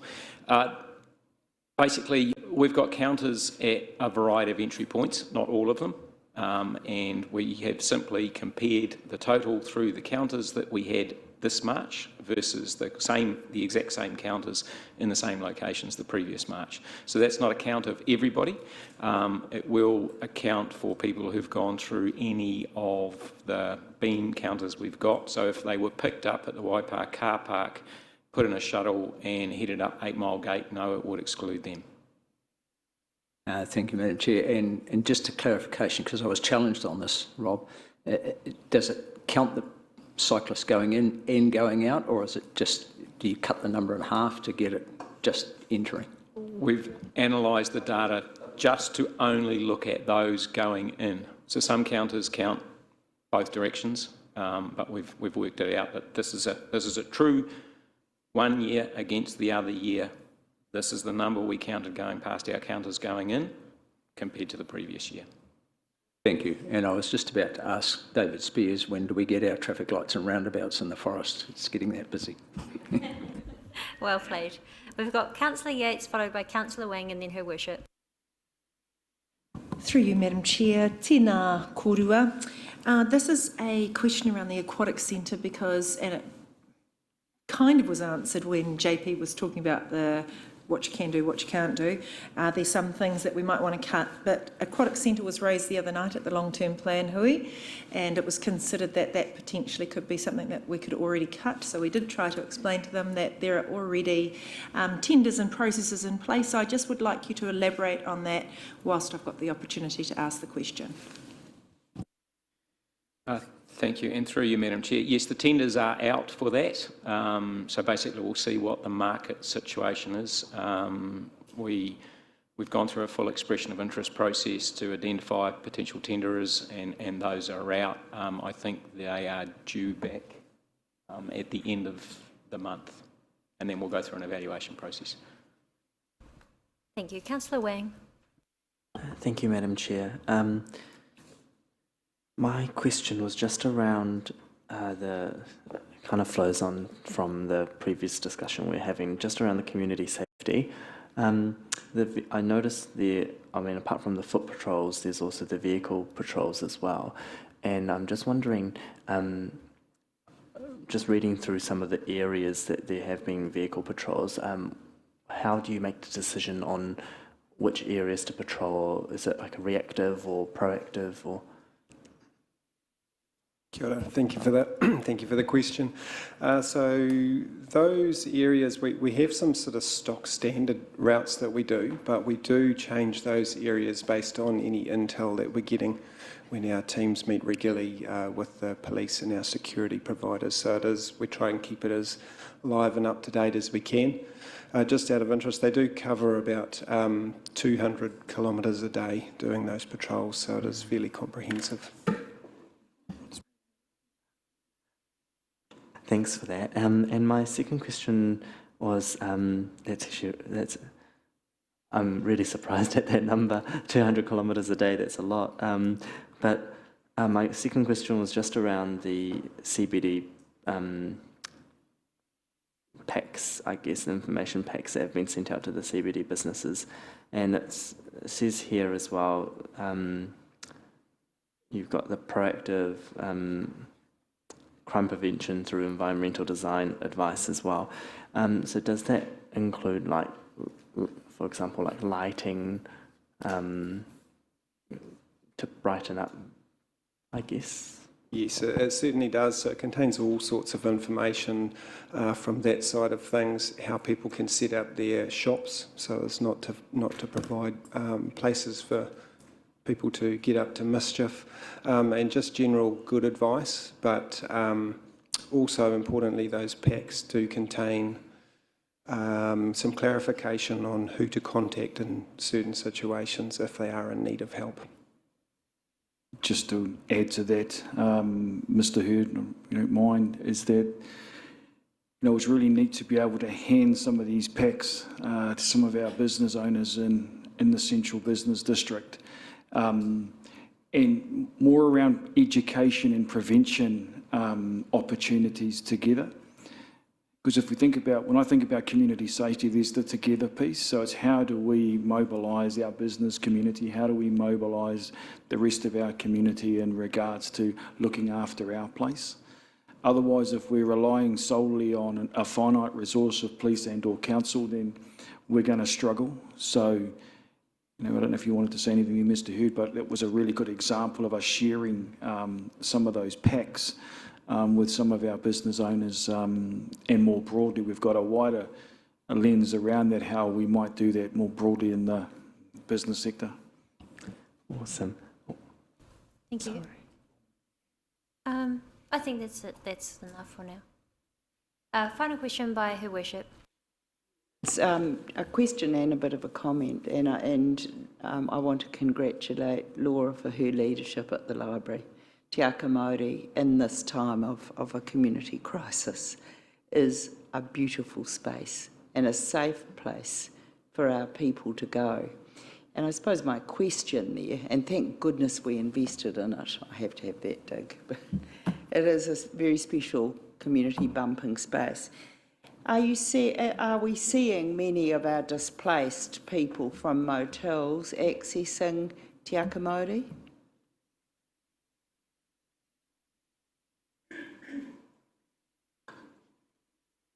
Thank you for the question.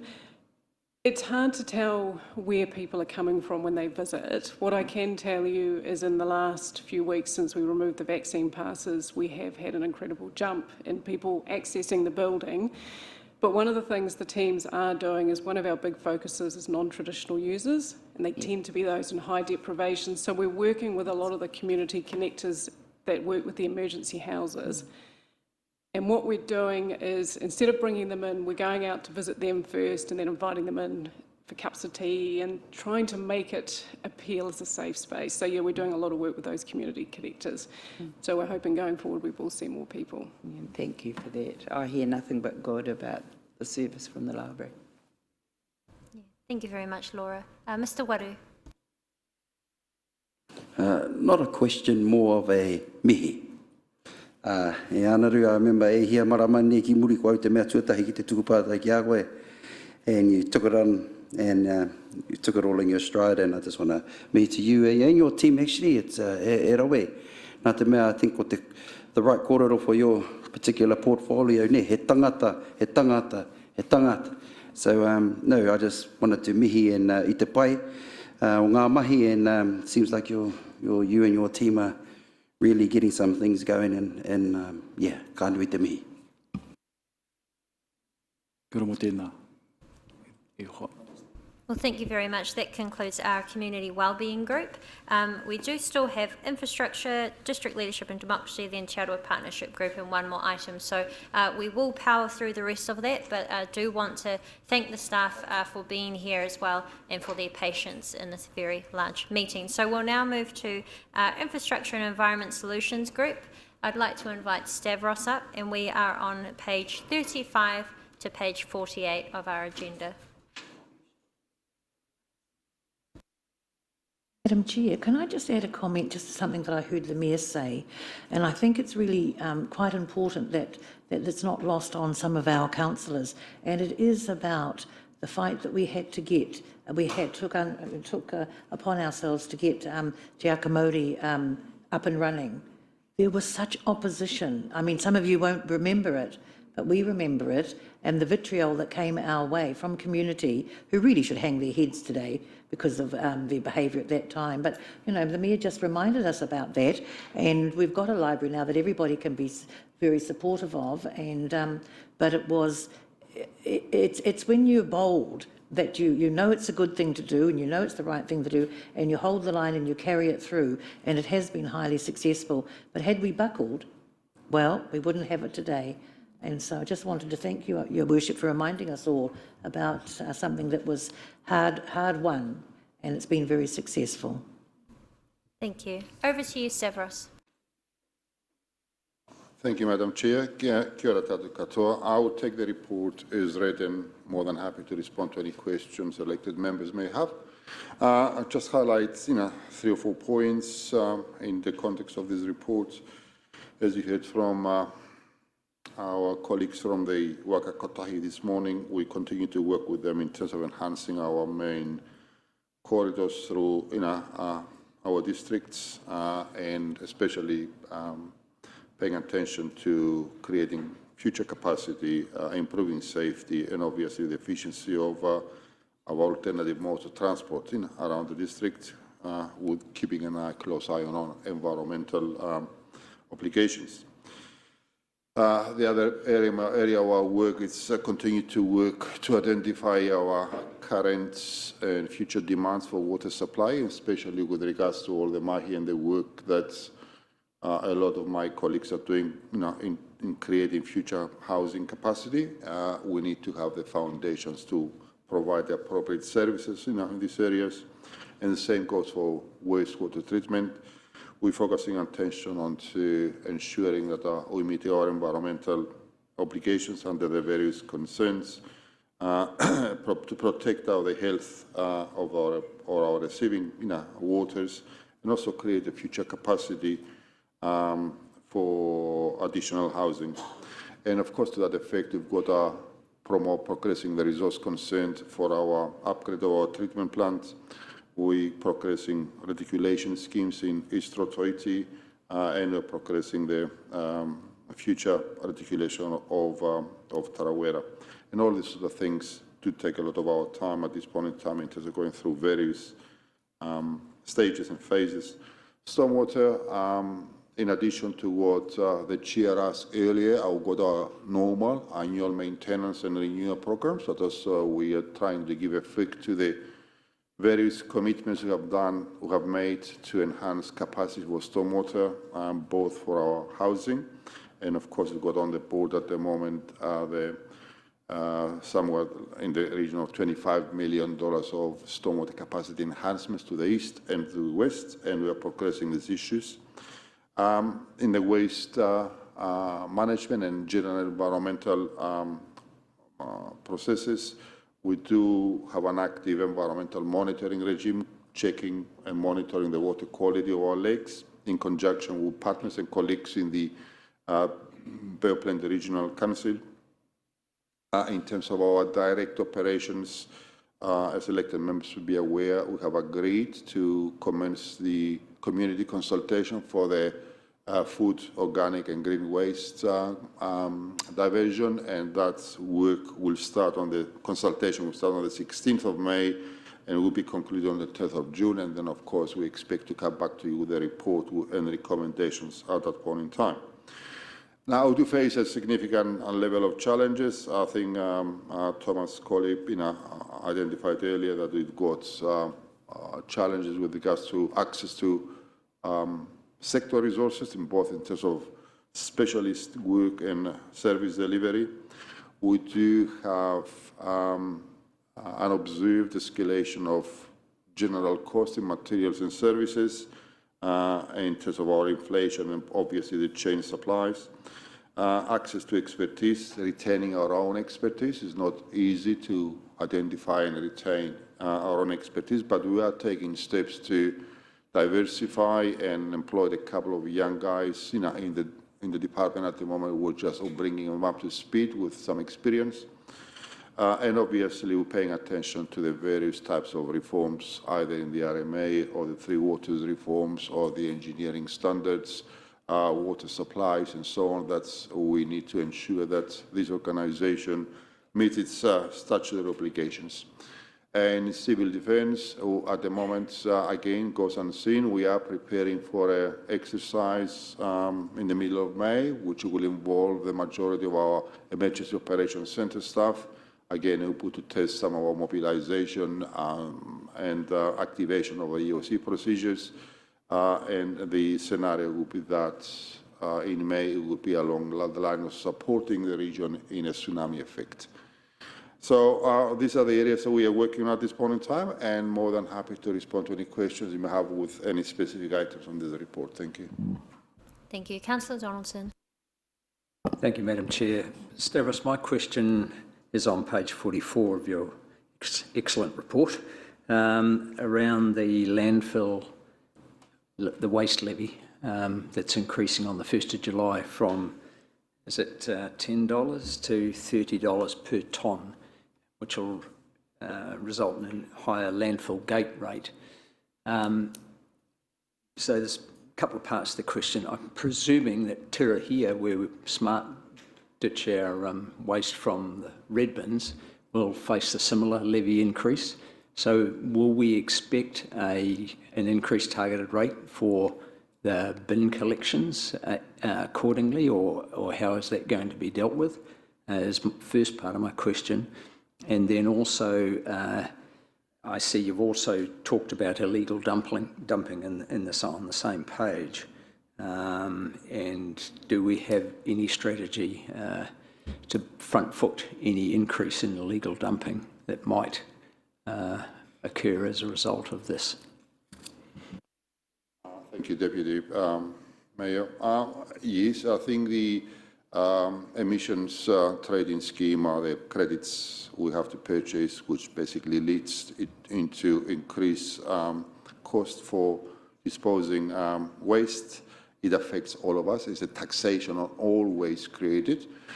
And of course, one of the drivers for the model of the FOGO, the food, organic and green waste, is actually recognizing that is now moving from 10 to 30, in the near future will go to 60 or even 80. There are some rumors that say the government is targeting $200 credit rate, which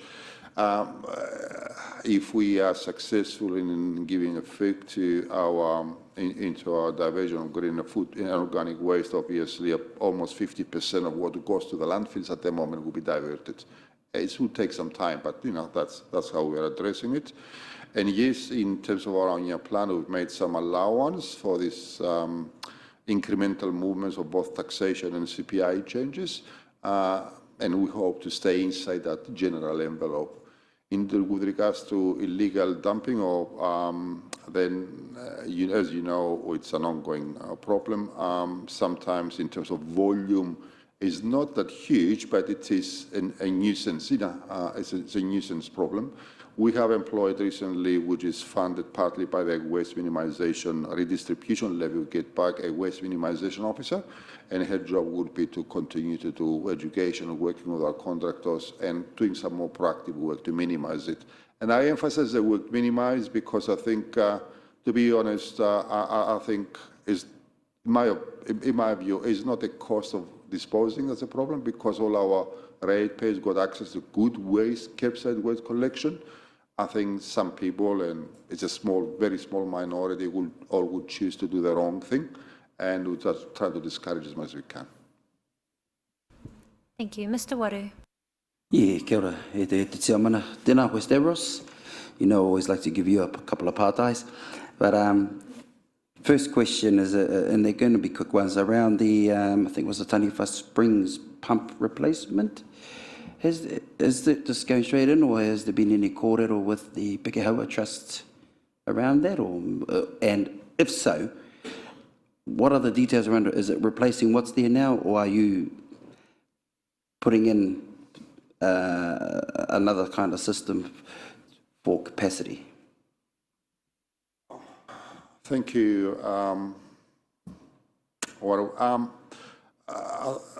Just very quickly, as you know, it's a long history behind the Taniwha Springs, and our collaboration with Ngāti Rangi.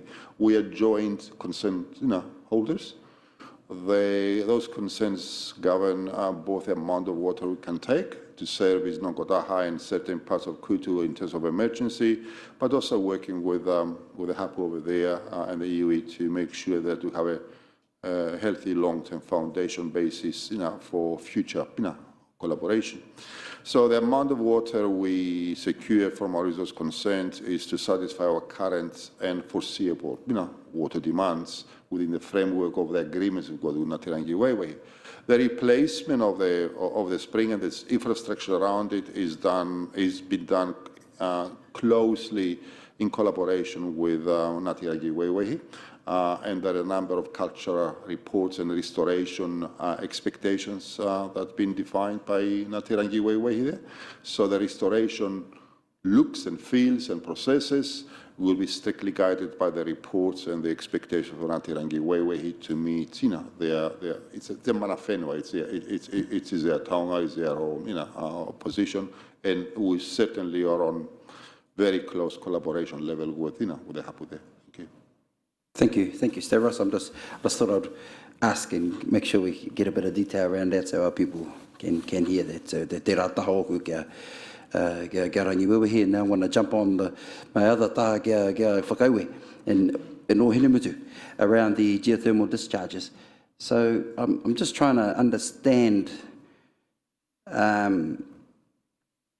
what that, I think you've called it the inhibition or testing. Can you just give us a little bit more, or give me anyway, a little bit more detail around, that, please? Yeah, sure. As you're aware, we've got a number of geothermal bores. In the district, from time to time, these geothermal bores suffer a malfunction, either because of casing, asset replacement, or even geothermal activity. Historically, the discharge of geothermal water goes into what we call reinjection processes, but sometimes it doesn't work like that and goes into streams and receiving environments. Ngāti Whakaui and especially Ohinemutu, the Ohinemutu community expressed a concern, especially after the aquatic centre thermal bore had some malfunction, of not to discharge geothermal water, additional geothermal water into the Utuhina. And the discussion was ensued between ourselves, the regional council, and various parties here to explore the possibility of, when you have cases like that, and especially other cases like Polynesian pools and Te Puia and so on, is it possible to discharge geothermal water that cannot recirculate normally into a sewage system instead of going back into the adjoining streams? And the concern we had was inhibitive substances, is that geothermal water is toxic in many respects. It's got arsenic and it's got other heavy metals and so on. And we had a concern whether putting that geothermal water into a sewage system could potentially kill the biomass of our treatment plant, which basically means we cannot treat wastewater. So we have undertaken for the last few weeks a number of monitoring and testing regime, and we're testing the various scenarios to say if X amount of geothermal water is injected into a sewage system and reaches a wastewater treatment plant, what are the safe limits who can accommodate that? And that's where we're working at this point in time. And I think there are some good news and some bad news. The good news is that probably can accommodate a portion of it. Large quantities, to some degree, cannot be accommodated, and therefore we need to protect the core treatment plant from that respect. Again, for your knowledge, probably you are unaware that geothermal water coming out from the aquatic centre of Polynesian pools and so on, generally people think, well, what's the problem with it? Well, the problem with that is it contains elements that could be harmful to organic substances.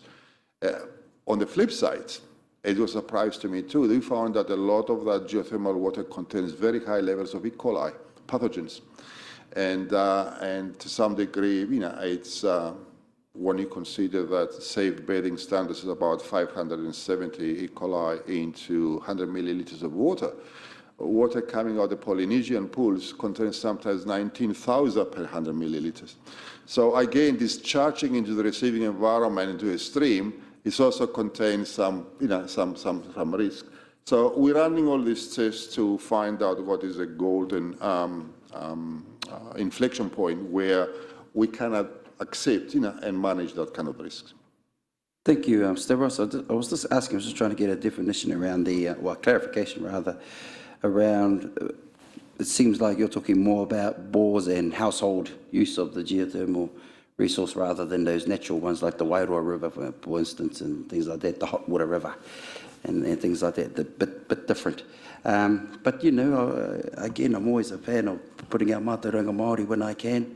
There are certain ways that our tūpuna mix things with other bodies of water to actually bring certain things up or bring certain things down within the water. So, you know, I think you're already, I'm not going to tell you because you're an engineer, but, you know, there are some ways to do that, and I believe that would people in Ohinumutu would appreciate that kind of thing if we could make it work. And lastly, just one comment around your emergency management iwi engagement thing. I'm really happy to see my whanaunga Hemi Wairea there, heading the engagement part of things, very capable tangata tērā, tangata he rangatira. So, atu tēnā, thank you very much.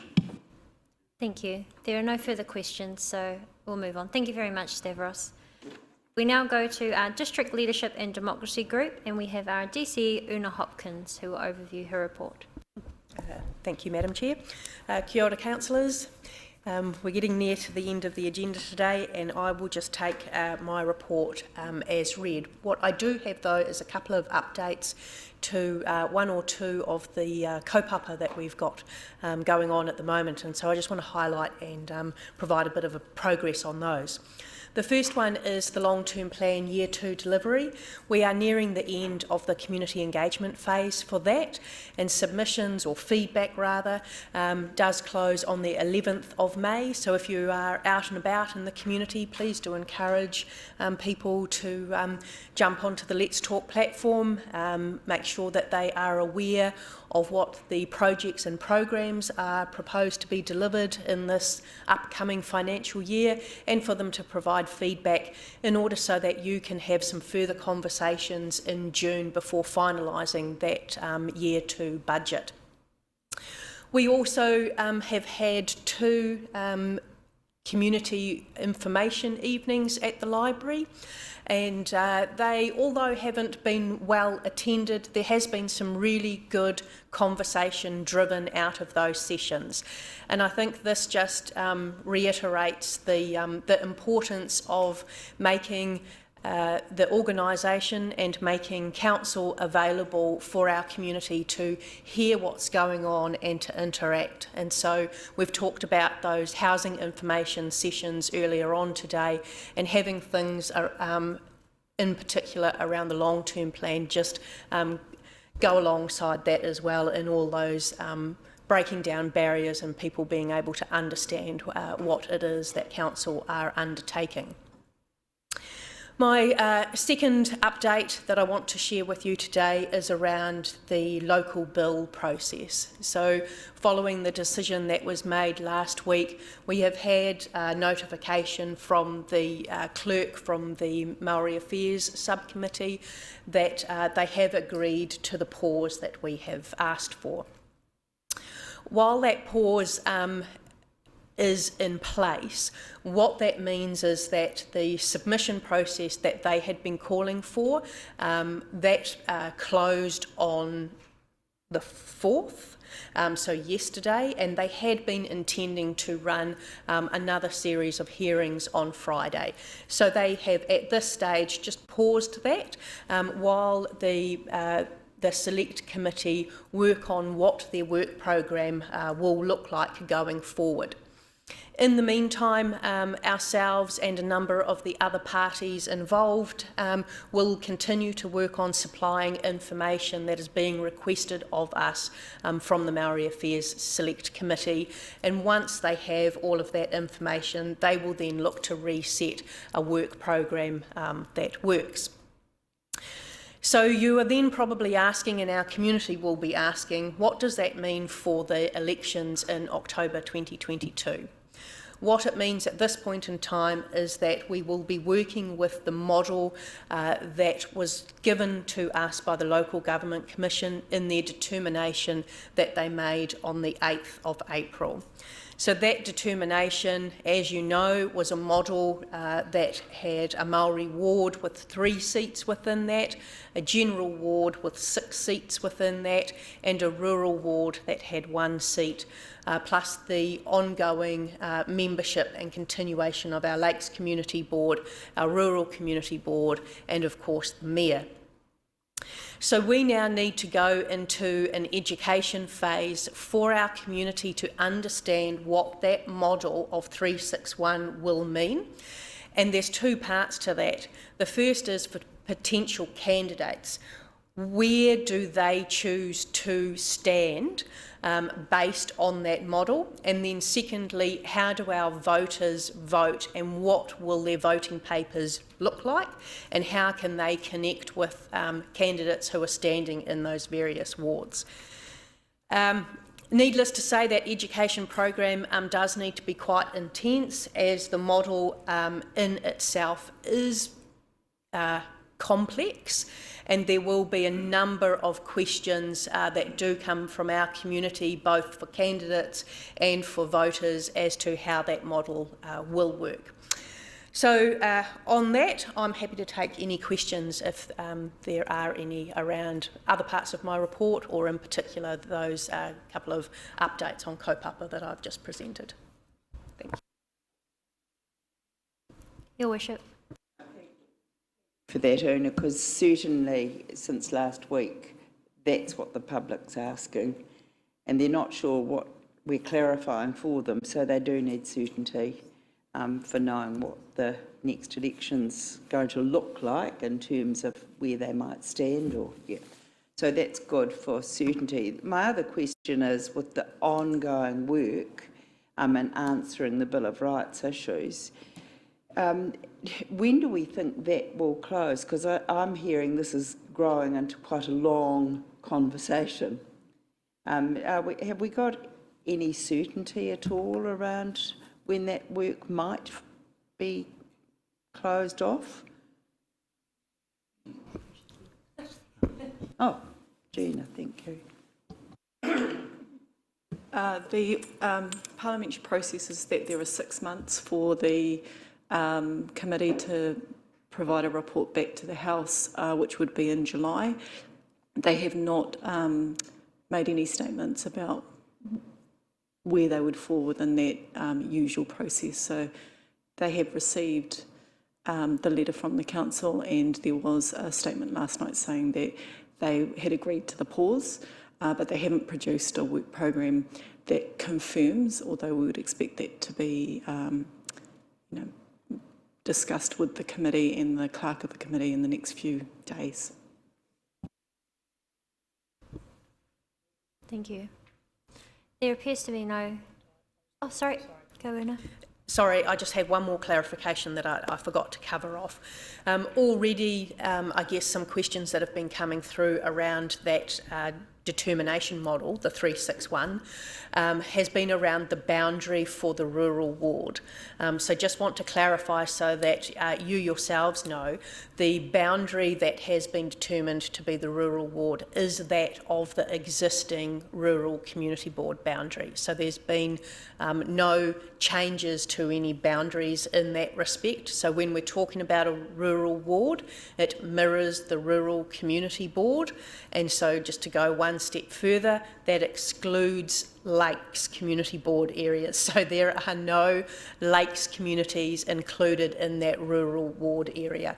The Lakes communities are still represented by the Lakes Community Board. Thank you. Thank you very much for that, Una, and I think it would be really good when that communication does come out for our community, and that'll be the appropriate time to inform them of what that means for them. We'll go Councillor Yates, then Councillor O'Kawatate.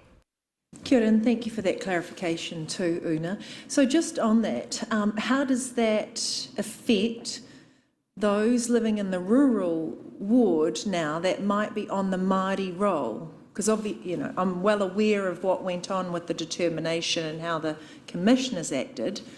What does that mean for Māori roll whānau living in the rural area? Yes. So thank you for that. So yes, what that means is if you live rurally and you choose or have chosen, and you are registered on the Maori electoral roll, you will vote in the Maori ward and you will get 3 votes, as opposed to living rurally and not being on the Maori electoral roll. You will get the opportunity to vote for the one person standing in that rural ward area. Councillor O'Kowate. Thank you, Madam Chair. We put up our preferred model, which the Local Government Commission looked at and said, no, we've got something better for you, and which is the one that we've just been talking about this morning. What if we just don't accept that? I mean, that's feasible, because you see, this does have significant implications for those that will not be able to have a number of votes other than just 3 or possibly 1. So you know, I'm not saying that we go and appeal against it, but then we just say, thank you for having it, you know, giving it us, but it's raising too many issues, and do we just let it lie for this election? That's what I'm really asking. Thank you. Unfortunately, no, we can't do that. So what we have now is 361. Unless we would look to appeal it, and we have been checking in whether there is anything for grounds of appeal on that, and we're just still awaiting some advice on whether we do go down that path. The time for appeal is, though, running out, so we don't have a lot of time to continue looking at that. But just getting back to sort of the process on this, that the final part in the entire representation review process under the Local Electoral Act is if a final model which the council adopts is appealed or objected, and then it goes through to the Local Government Commission, their determination is final. So we have now an education phase to go into with our community around 361. Thank you, and I appreciate exactly what you've said. It's just that you can't bring in something that actually supports inequity. And that's really important. So, you know, we do need to look very carefully at an appeal, because that is absolutely so counter to everything that we've been talking about in the number of years and trying to bring in here. So, Yes, through the chair. Members of the committee, look, I have had a discussion this morning with our legal advisors, and they've repeated the fact that there are some minor issues that they can actually identify within the determination. However, they don't believe that there are sufficient grounds that we would be able to launch a successful appeal. Well, that kind of answers that one. Mr Waru, followed by Councillor Kaifong. Tēnā koe te tiamana. Thank you, Una. Thank you for your kōrero. Just wanted to get some clarification. I'm still not quite 100% understanding around this rural ward situation. I'm understanding of the rest. Are you saying that if you're on the general roll and you live in the rural ward, you will be given the opportunity to vote once in the rural ward? But if you are on the Māori roll, you will not be given that chance, even if you live in that rural world? Well, it seems to me that's the thing we should be going for. Kia ora. Thank you. You had that exactly correct.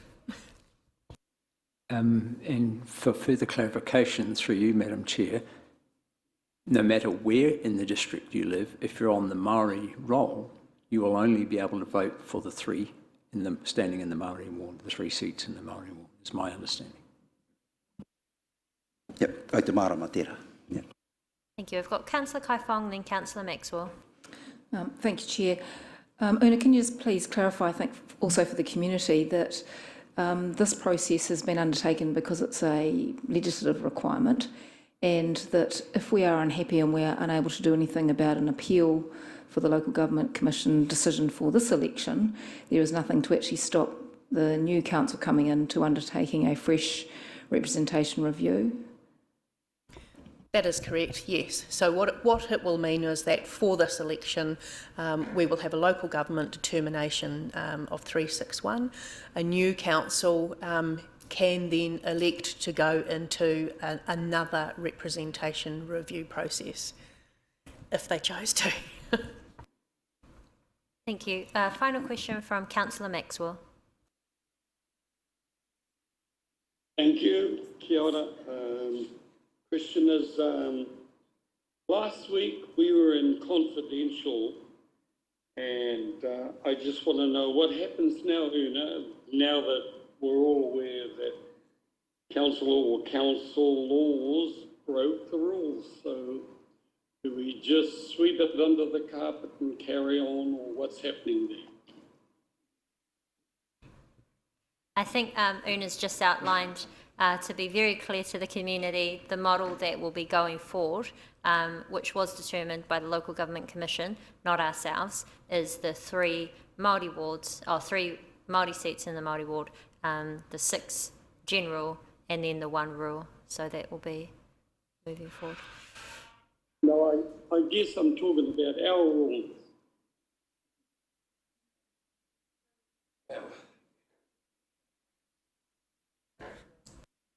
Sorry, I'm not quite sure what the question is. Sorry, Councillor Maxwell.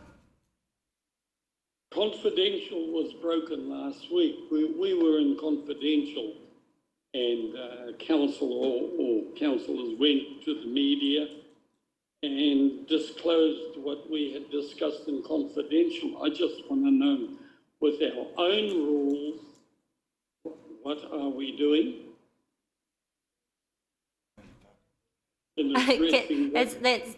That's a response entirely for us as elected members to do. If anyone wishes, I suppose you could do a code of conduct breach against it if you want. But yeah, so we'll move on anyway. But thank you very much, Una. It has been a challenging time reaching this phase, and what we've ended up with, I don't think is what any of us anticipated.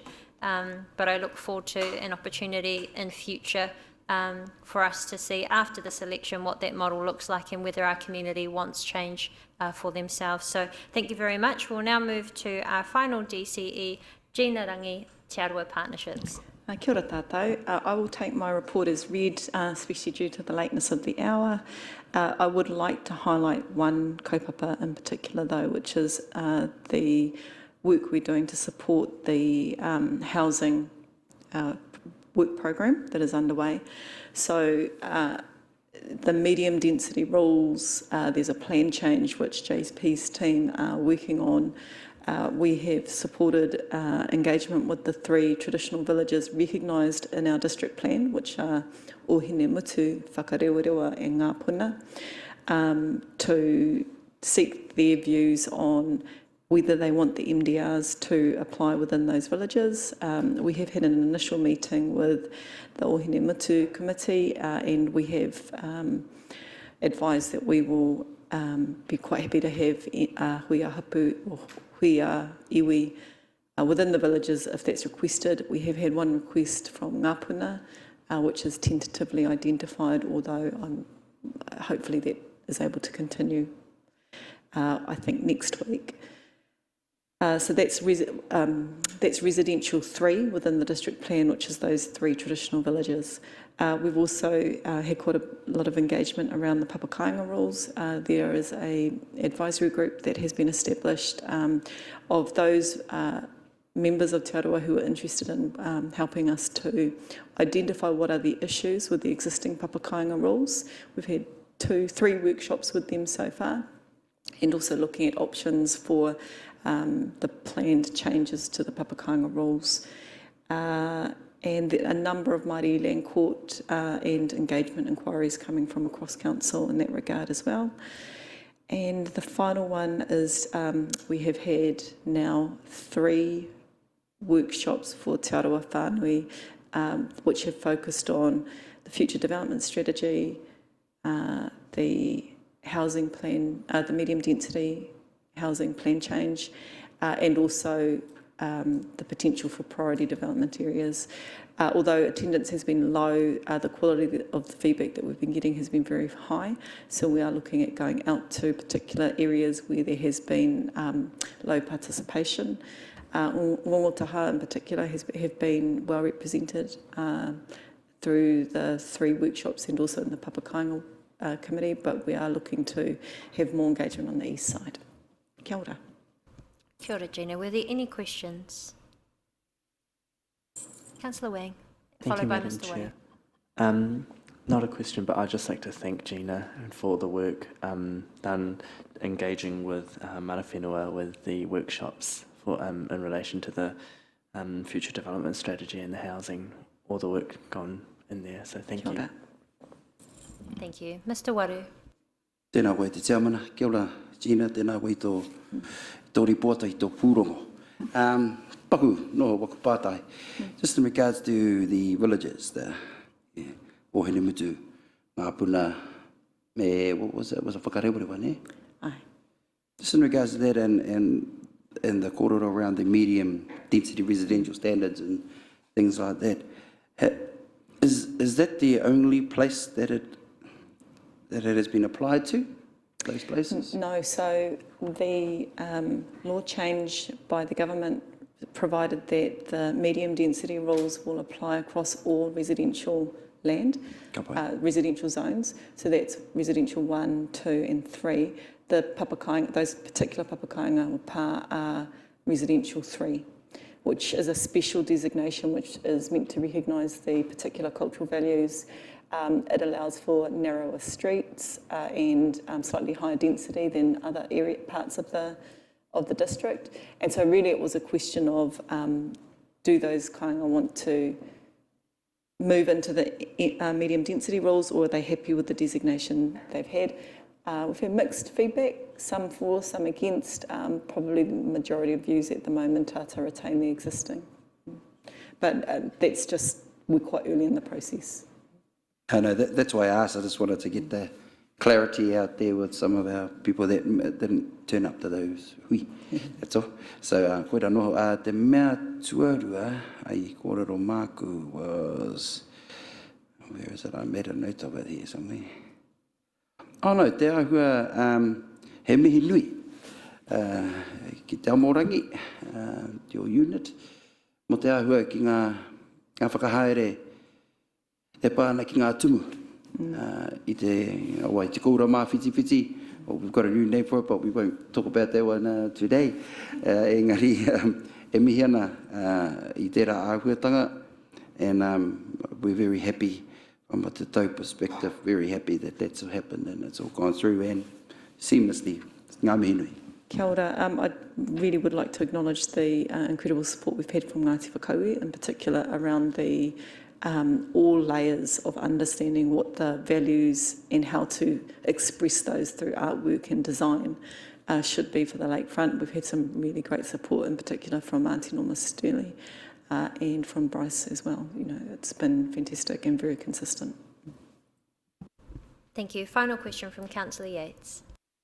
Tēnā koe e te tiamana o tira ki a koe, Gina. Ko tāku noiho, I think it's probably just an appropriate time, whilst we're acknowledging the new tumu, which are just amazing, but also perhaps if you could give us, as a wider council, a little bit of an explanation as to why the mana for karakia, the Māori, was handed over to Ngāti Pukeal that morning. It'd be quite good to get that out in the open. That was not a council decision. The aspects of the tikanga around and the whakahaerenga of the karakia were decisions that sat with Ngāti Whakaue and Ngāti Whakaue e ki. Well, and if I could just add very quickly on that thing. I whakahokia mai te mana ki a Ngāti Whakaue. Ngā Ngāti Whakaue ngā karakia I whakakapi. So it was it was really recognising the connection that Maori and may have to Lionel, grant ki a Ngāti Pukeal, and that was done in the old days and it's still done today. Kai etahi pēa etahi atu pakaro, engari koe nā te whakatau a Ngāti Pukeal. Kia ora. Thank you, Rawari. Thank you, Gina. We now move to our final item on the agenda. Thank you very much for your patience. Can I please have a mover and a seconder to receive the report, commencement of the process to revoke the reserve classification of the land under the Thermal Holiday Park be received? Moved Councillor Rotorua, seconded Councillor Donaldson. All those in favour, please say aye. I'd like to invite Anaru, Rob and Ange, and I'll hand over to you, Rob, to introduce the report. Kia ora tātou. Thank you, Madam Chair. So what we'll do reasonably quickly is take you through this report. Ange Paget here is our recreation planner, so has done the majority of work in this space. But I probably also need to make it very clear that this work has been going on for nearly a decade. This is a process that, we're actually now getting to the council's pointy end, I suppose, because there's steps to go past this. So, like I say, this is something that's been happening for a long time, and it's an update of where we are in the process, but also a necessary formal step that council needs to make. So I'll let Ange run through the report. Thank you. Madam Chair, kia ora koutou. Perhaps we could bring up the Appendix 1, which shows the map, which might be useful to jog people's memories.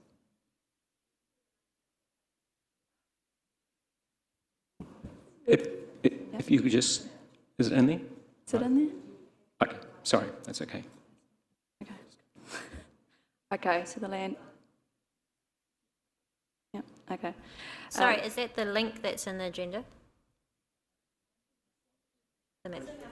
Sorry, it was just the map on the last item of it. Yeah, that's fine. But if you've got that, Yes. that'll put the place So we're in on context. the map on page 59 and 60 of this agenda. Sorry, the chairman, I should have actually put my thing in right at the start. My conflict of interest in this matter, seeing as it's a Pukerua Ruawhata kaupapa. So I'll just put it there now. So I won't be voting on anything. But if anyone wants to know any information, e wā te anau ki te kōrero. Kia ora. Okay, thank you. Okay, so we all know where the land parcel is. It's part of the greater Centennial Park. Centennial Park is located within an established open space network in the southwestern quadrant of the Urban Reserves Network. This community is serviced by several reserves which meet our level of service standards for quality, quantity, accessibility and function for this location, and these reserves collaboratively provide good access to open space for our community and a variety of open space experiences. The reserves have a clear purpose and function and sense of place. The Thermal Holiday Park has been functioning on this land parcel as an accommodation facility since 2012, and the land parcel is covered by accommodation infrastructure, including buildings and roads, and does not have the ability to meet the community's social and recreational needs or have a clear purpose and function in terms of open space network requirements. For these reasons, the land is considered surplus to the open space network provision. Pukeroa Uruawhata Trust, Tuahomai and Crown are well aware of the Council's intent and have been party to several conversations over a number of years. Tuahomai and POT seek the successful execution of the transfer of the land. The land will revert to Crown ownership when the reserve classification has been revoked, and the Crown has previously committed to investigating the return of gifted reserves to Ngāti Whakaui if the land becomes surplus or if there is a change of use. The revocation of reserve classification is governed by the Reserves Act, and this requires Council follow a specific process that involves a resolution by Council to effect the revocation of reserve classification. This then triggers a Crown-led process which involves public consultation. At the point that the reserve status is revoked, the underlying land reverts to Crown ownership, and the Crown must then complete the required process to return the land to Pukeroa Uruawhata Trust. The recent Crown-led reserve revocation process, which saw the return of Ariki Kapakapa Golf Course to Pukeroa Uruawhata Trust, offers a proven path and provides a reasonably high degree of confidence that the right outcome will be achieved. Thank you, Ange. So, yeah, as explained, this resolution will then formalise the process that we initiate with the Crown, and the Crown will basically take it from there. Well, there will still be some work for us to do in terms of some consultation processes, yeah, but we'll be working with the Crown through that to try and move the process along as quickly as we can. Thank you. Thank you very much. We'll open for questions. Your Worship, the Mayor. I don't have a question, but I'd love to move 2 and 3 and 4. This process actually began when I was Minister of Conservation, so good things do happen over time. When we looked at reserve status, this was in 2008, so here we are 14 years later. Take patience, people. The right thing does happen in time, and this is right. And I'm very pleased, Rob, you were accused many times of being tardy about this, and but it's been a very, very complex process, and you've got a resolution to us today. And I'm glad in my time I'm able to move it, and let's get it moving, and incredibly well supported by our community. And the Crown had no interest in wanting to pursue a use of this reserved land, but it was also of concern when Waiariki was begun. So that's why it took some time, but this is great to get this done today. This is what I see as a tidy up. Thank you. And Councillor Donaldson signalled he wants to second that. Did you have any comment as well? Yes, I do. Very brief. I agree with Her Worship that this is the right thing to do, and seeing this resolution before us today takes me back to a speech by the late Kaumatua Piopa Kingi when Toiho Mai was first sharing with the public the concept of the amalgamation of the institutes of technology, and that was a thundering speech that he delivered on that occasion. So I totally agree this is the right thing to do. Are there any other questions or comments? There appear to be none, so we won't waste any more time. I will read through this, and actually thank you, Ange, for your presentation, in that you answered the only question I had, so thank you. We'll read that the committee recommends Council note that all fair and reasonable steps have been taken to meet the conditions agreed as part of Council resolution in August 2017 to return part of the reserve to Ngāti Whakaue. That the committee recommends to Council that it resolves to start the process to revoke the reserve status of the Recreation Reserve under the Thermal Holiday Park, pursuant to Section 24 of the Reserves Act 1977. That the committee recommends Council note, given the land in question is Recreation Reserve, that the effect of its resolution, point 3 above, will involve a statutory process of revocation of reserve status under the Reserves Act and a decision by the Minister of Conservation. Moved by Her Worship the Mayor, seconded by Councillor Donaldson. All those in favour, please say aye. Any against? Unanimously carried. Thank you very much. Now, the only item we have left is the minutes. I don't believe we need to go into confidential for that. Can I have a mover, Councillor Yates, and a seconder, Councillor Wang, that the minutes, confidential minutes of the Operations and Monitoring Committee held 7th of April 2022 be confirmed as true and correct. All those in favour, please say aye. Aye. Carried. Thank you very much. That's all we have for today. I appreciate the patience of elected members and staff and public for this rather big meeting today, but I declare the meeting closed. And there is some pitapits lunch in the green room for us. and staff, please come help yourself too.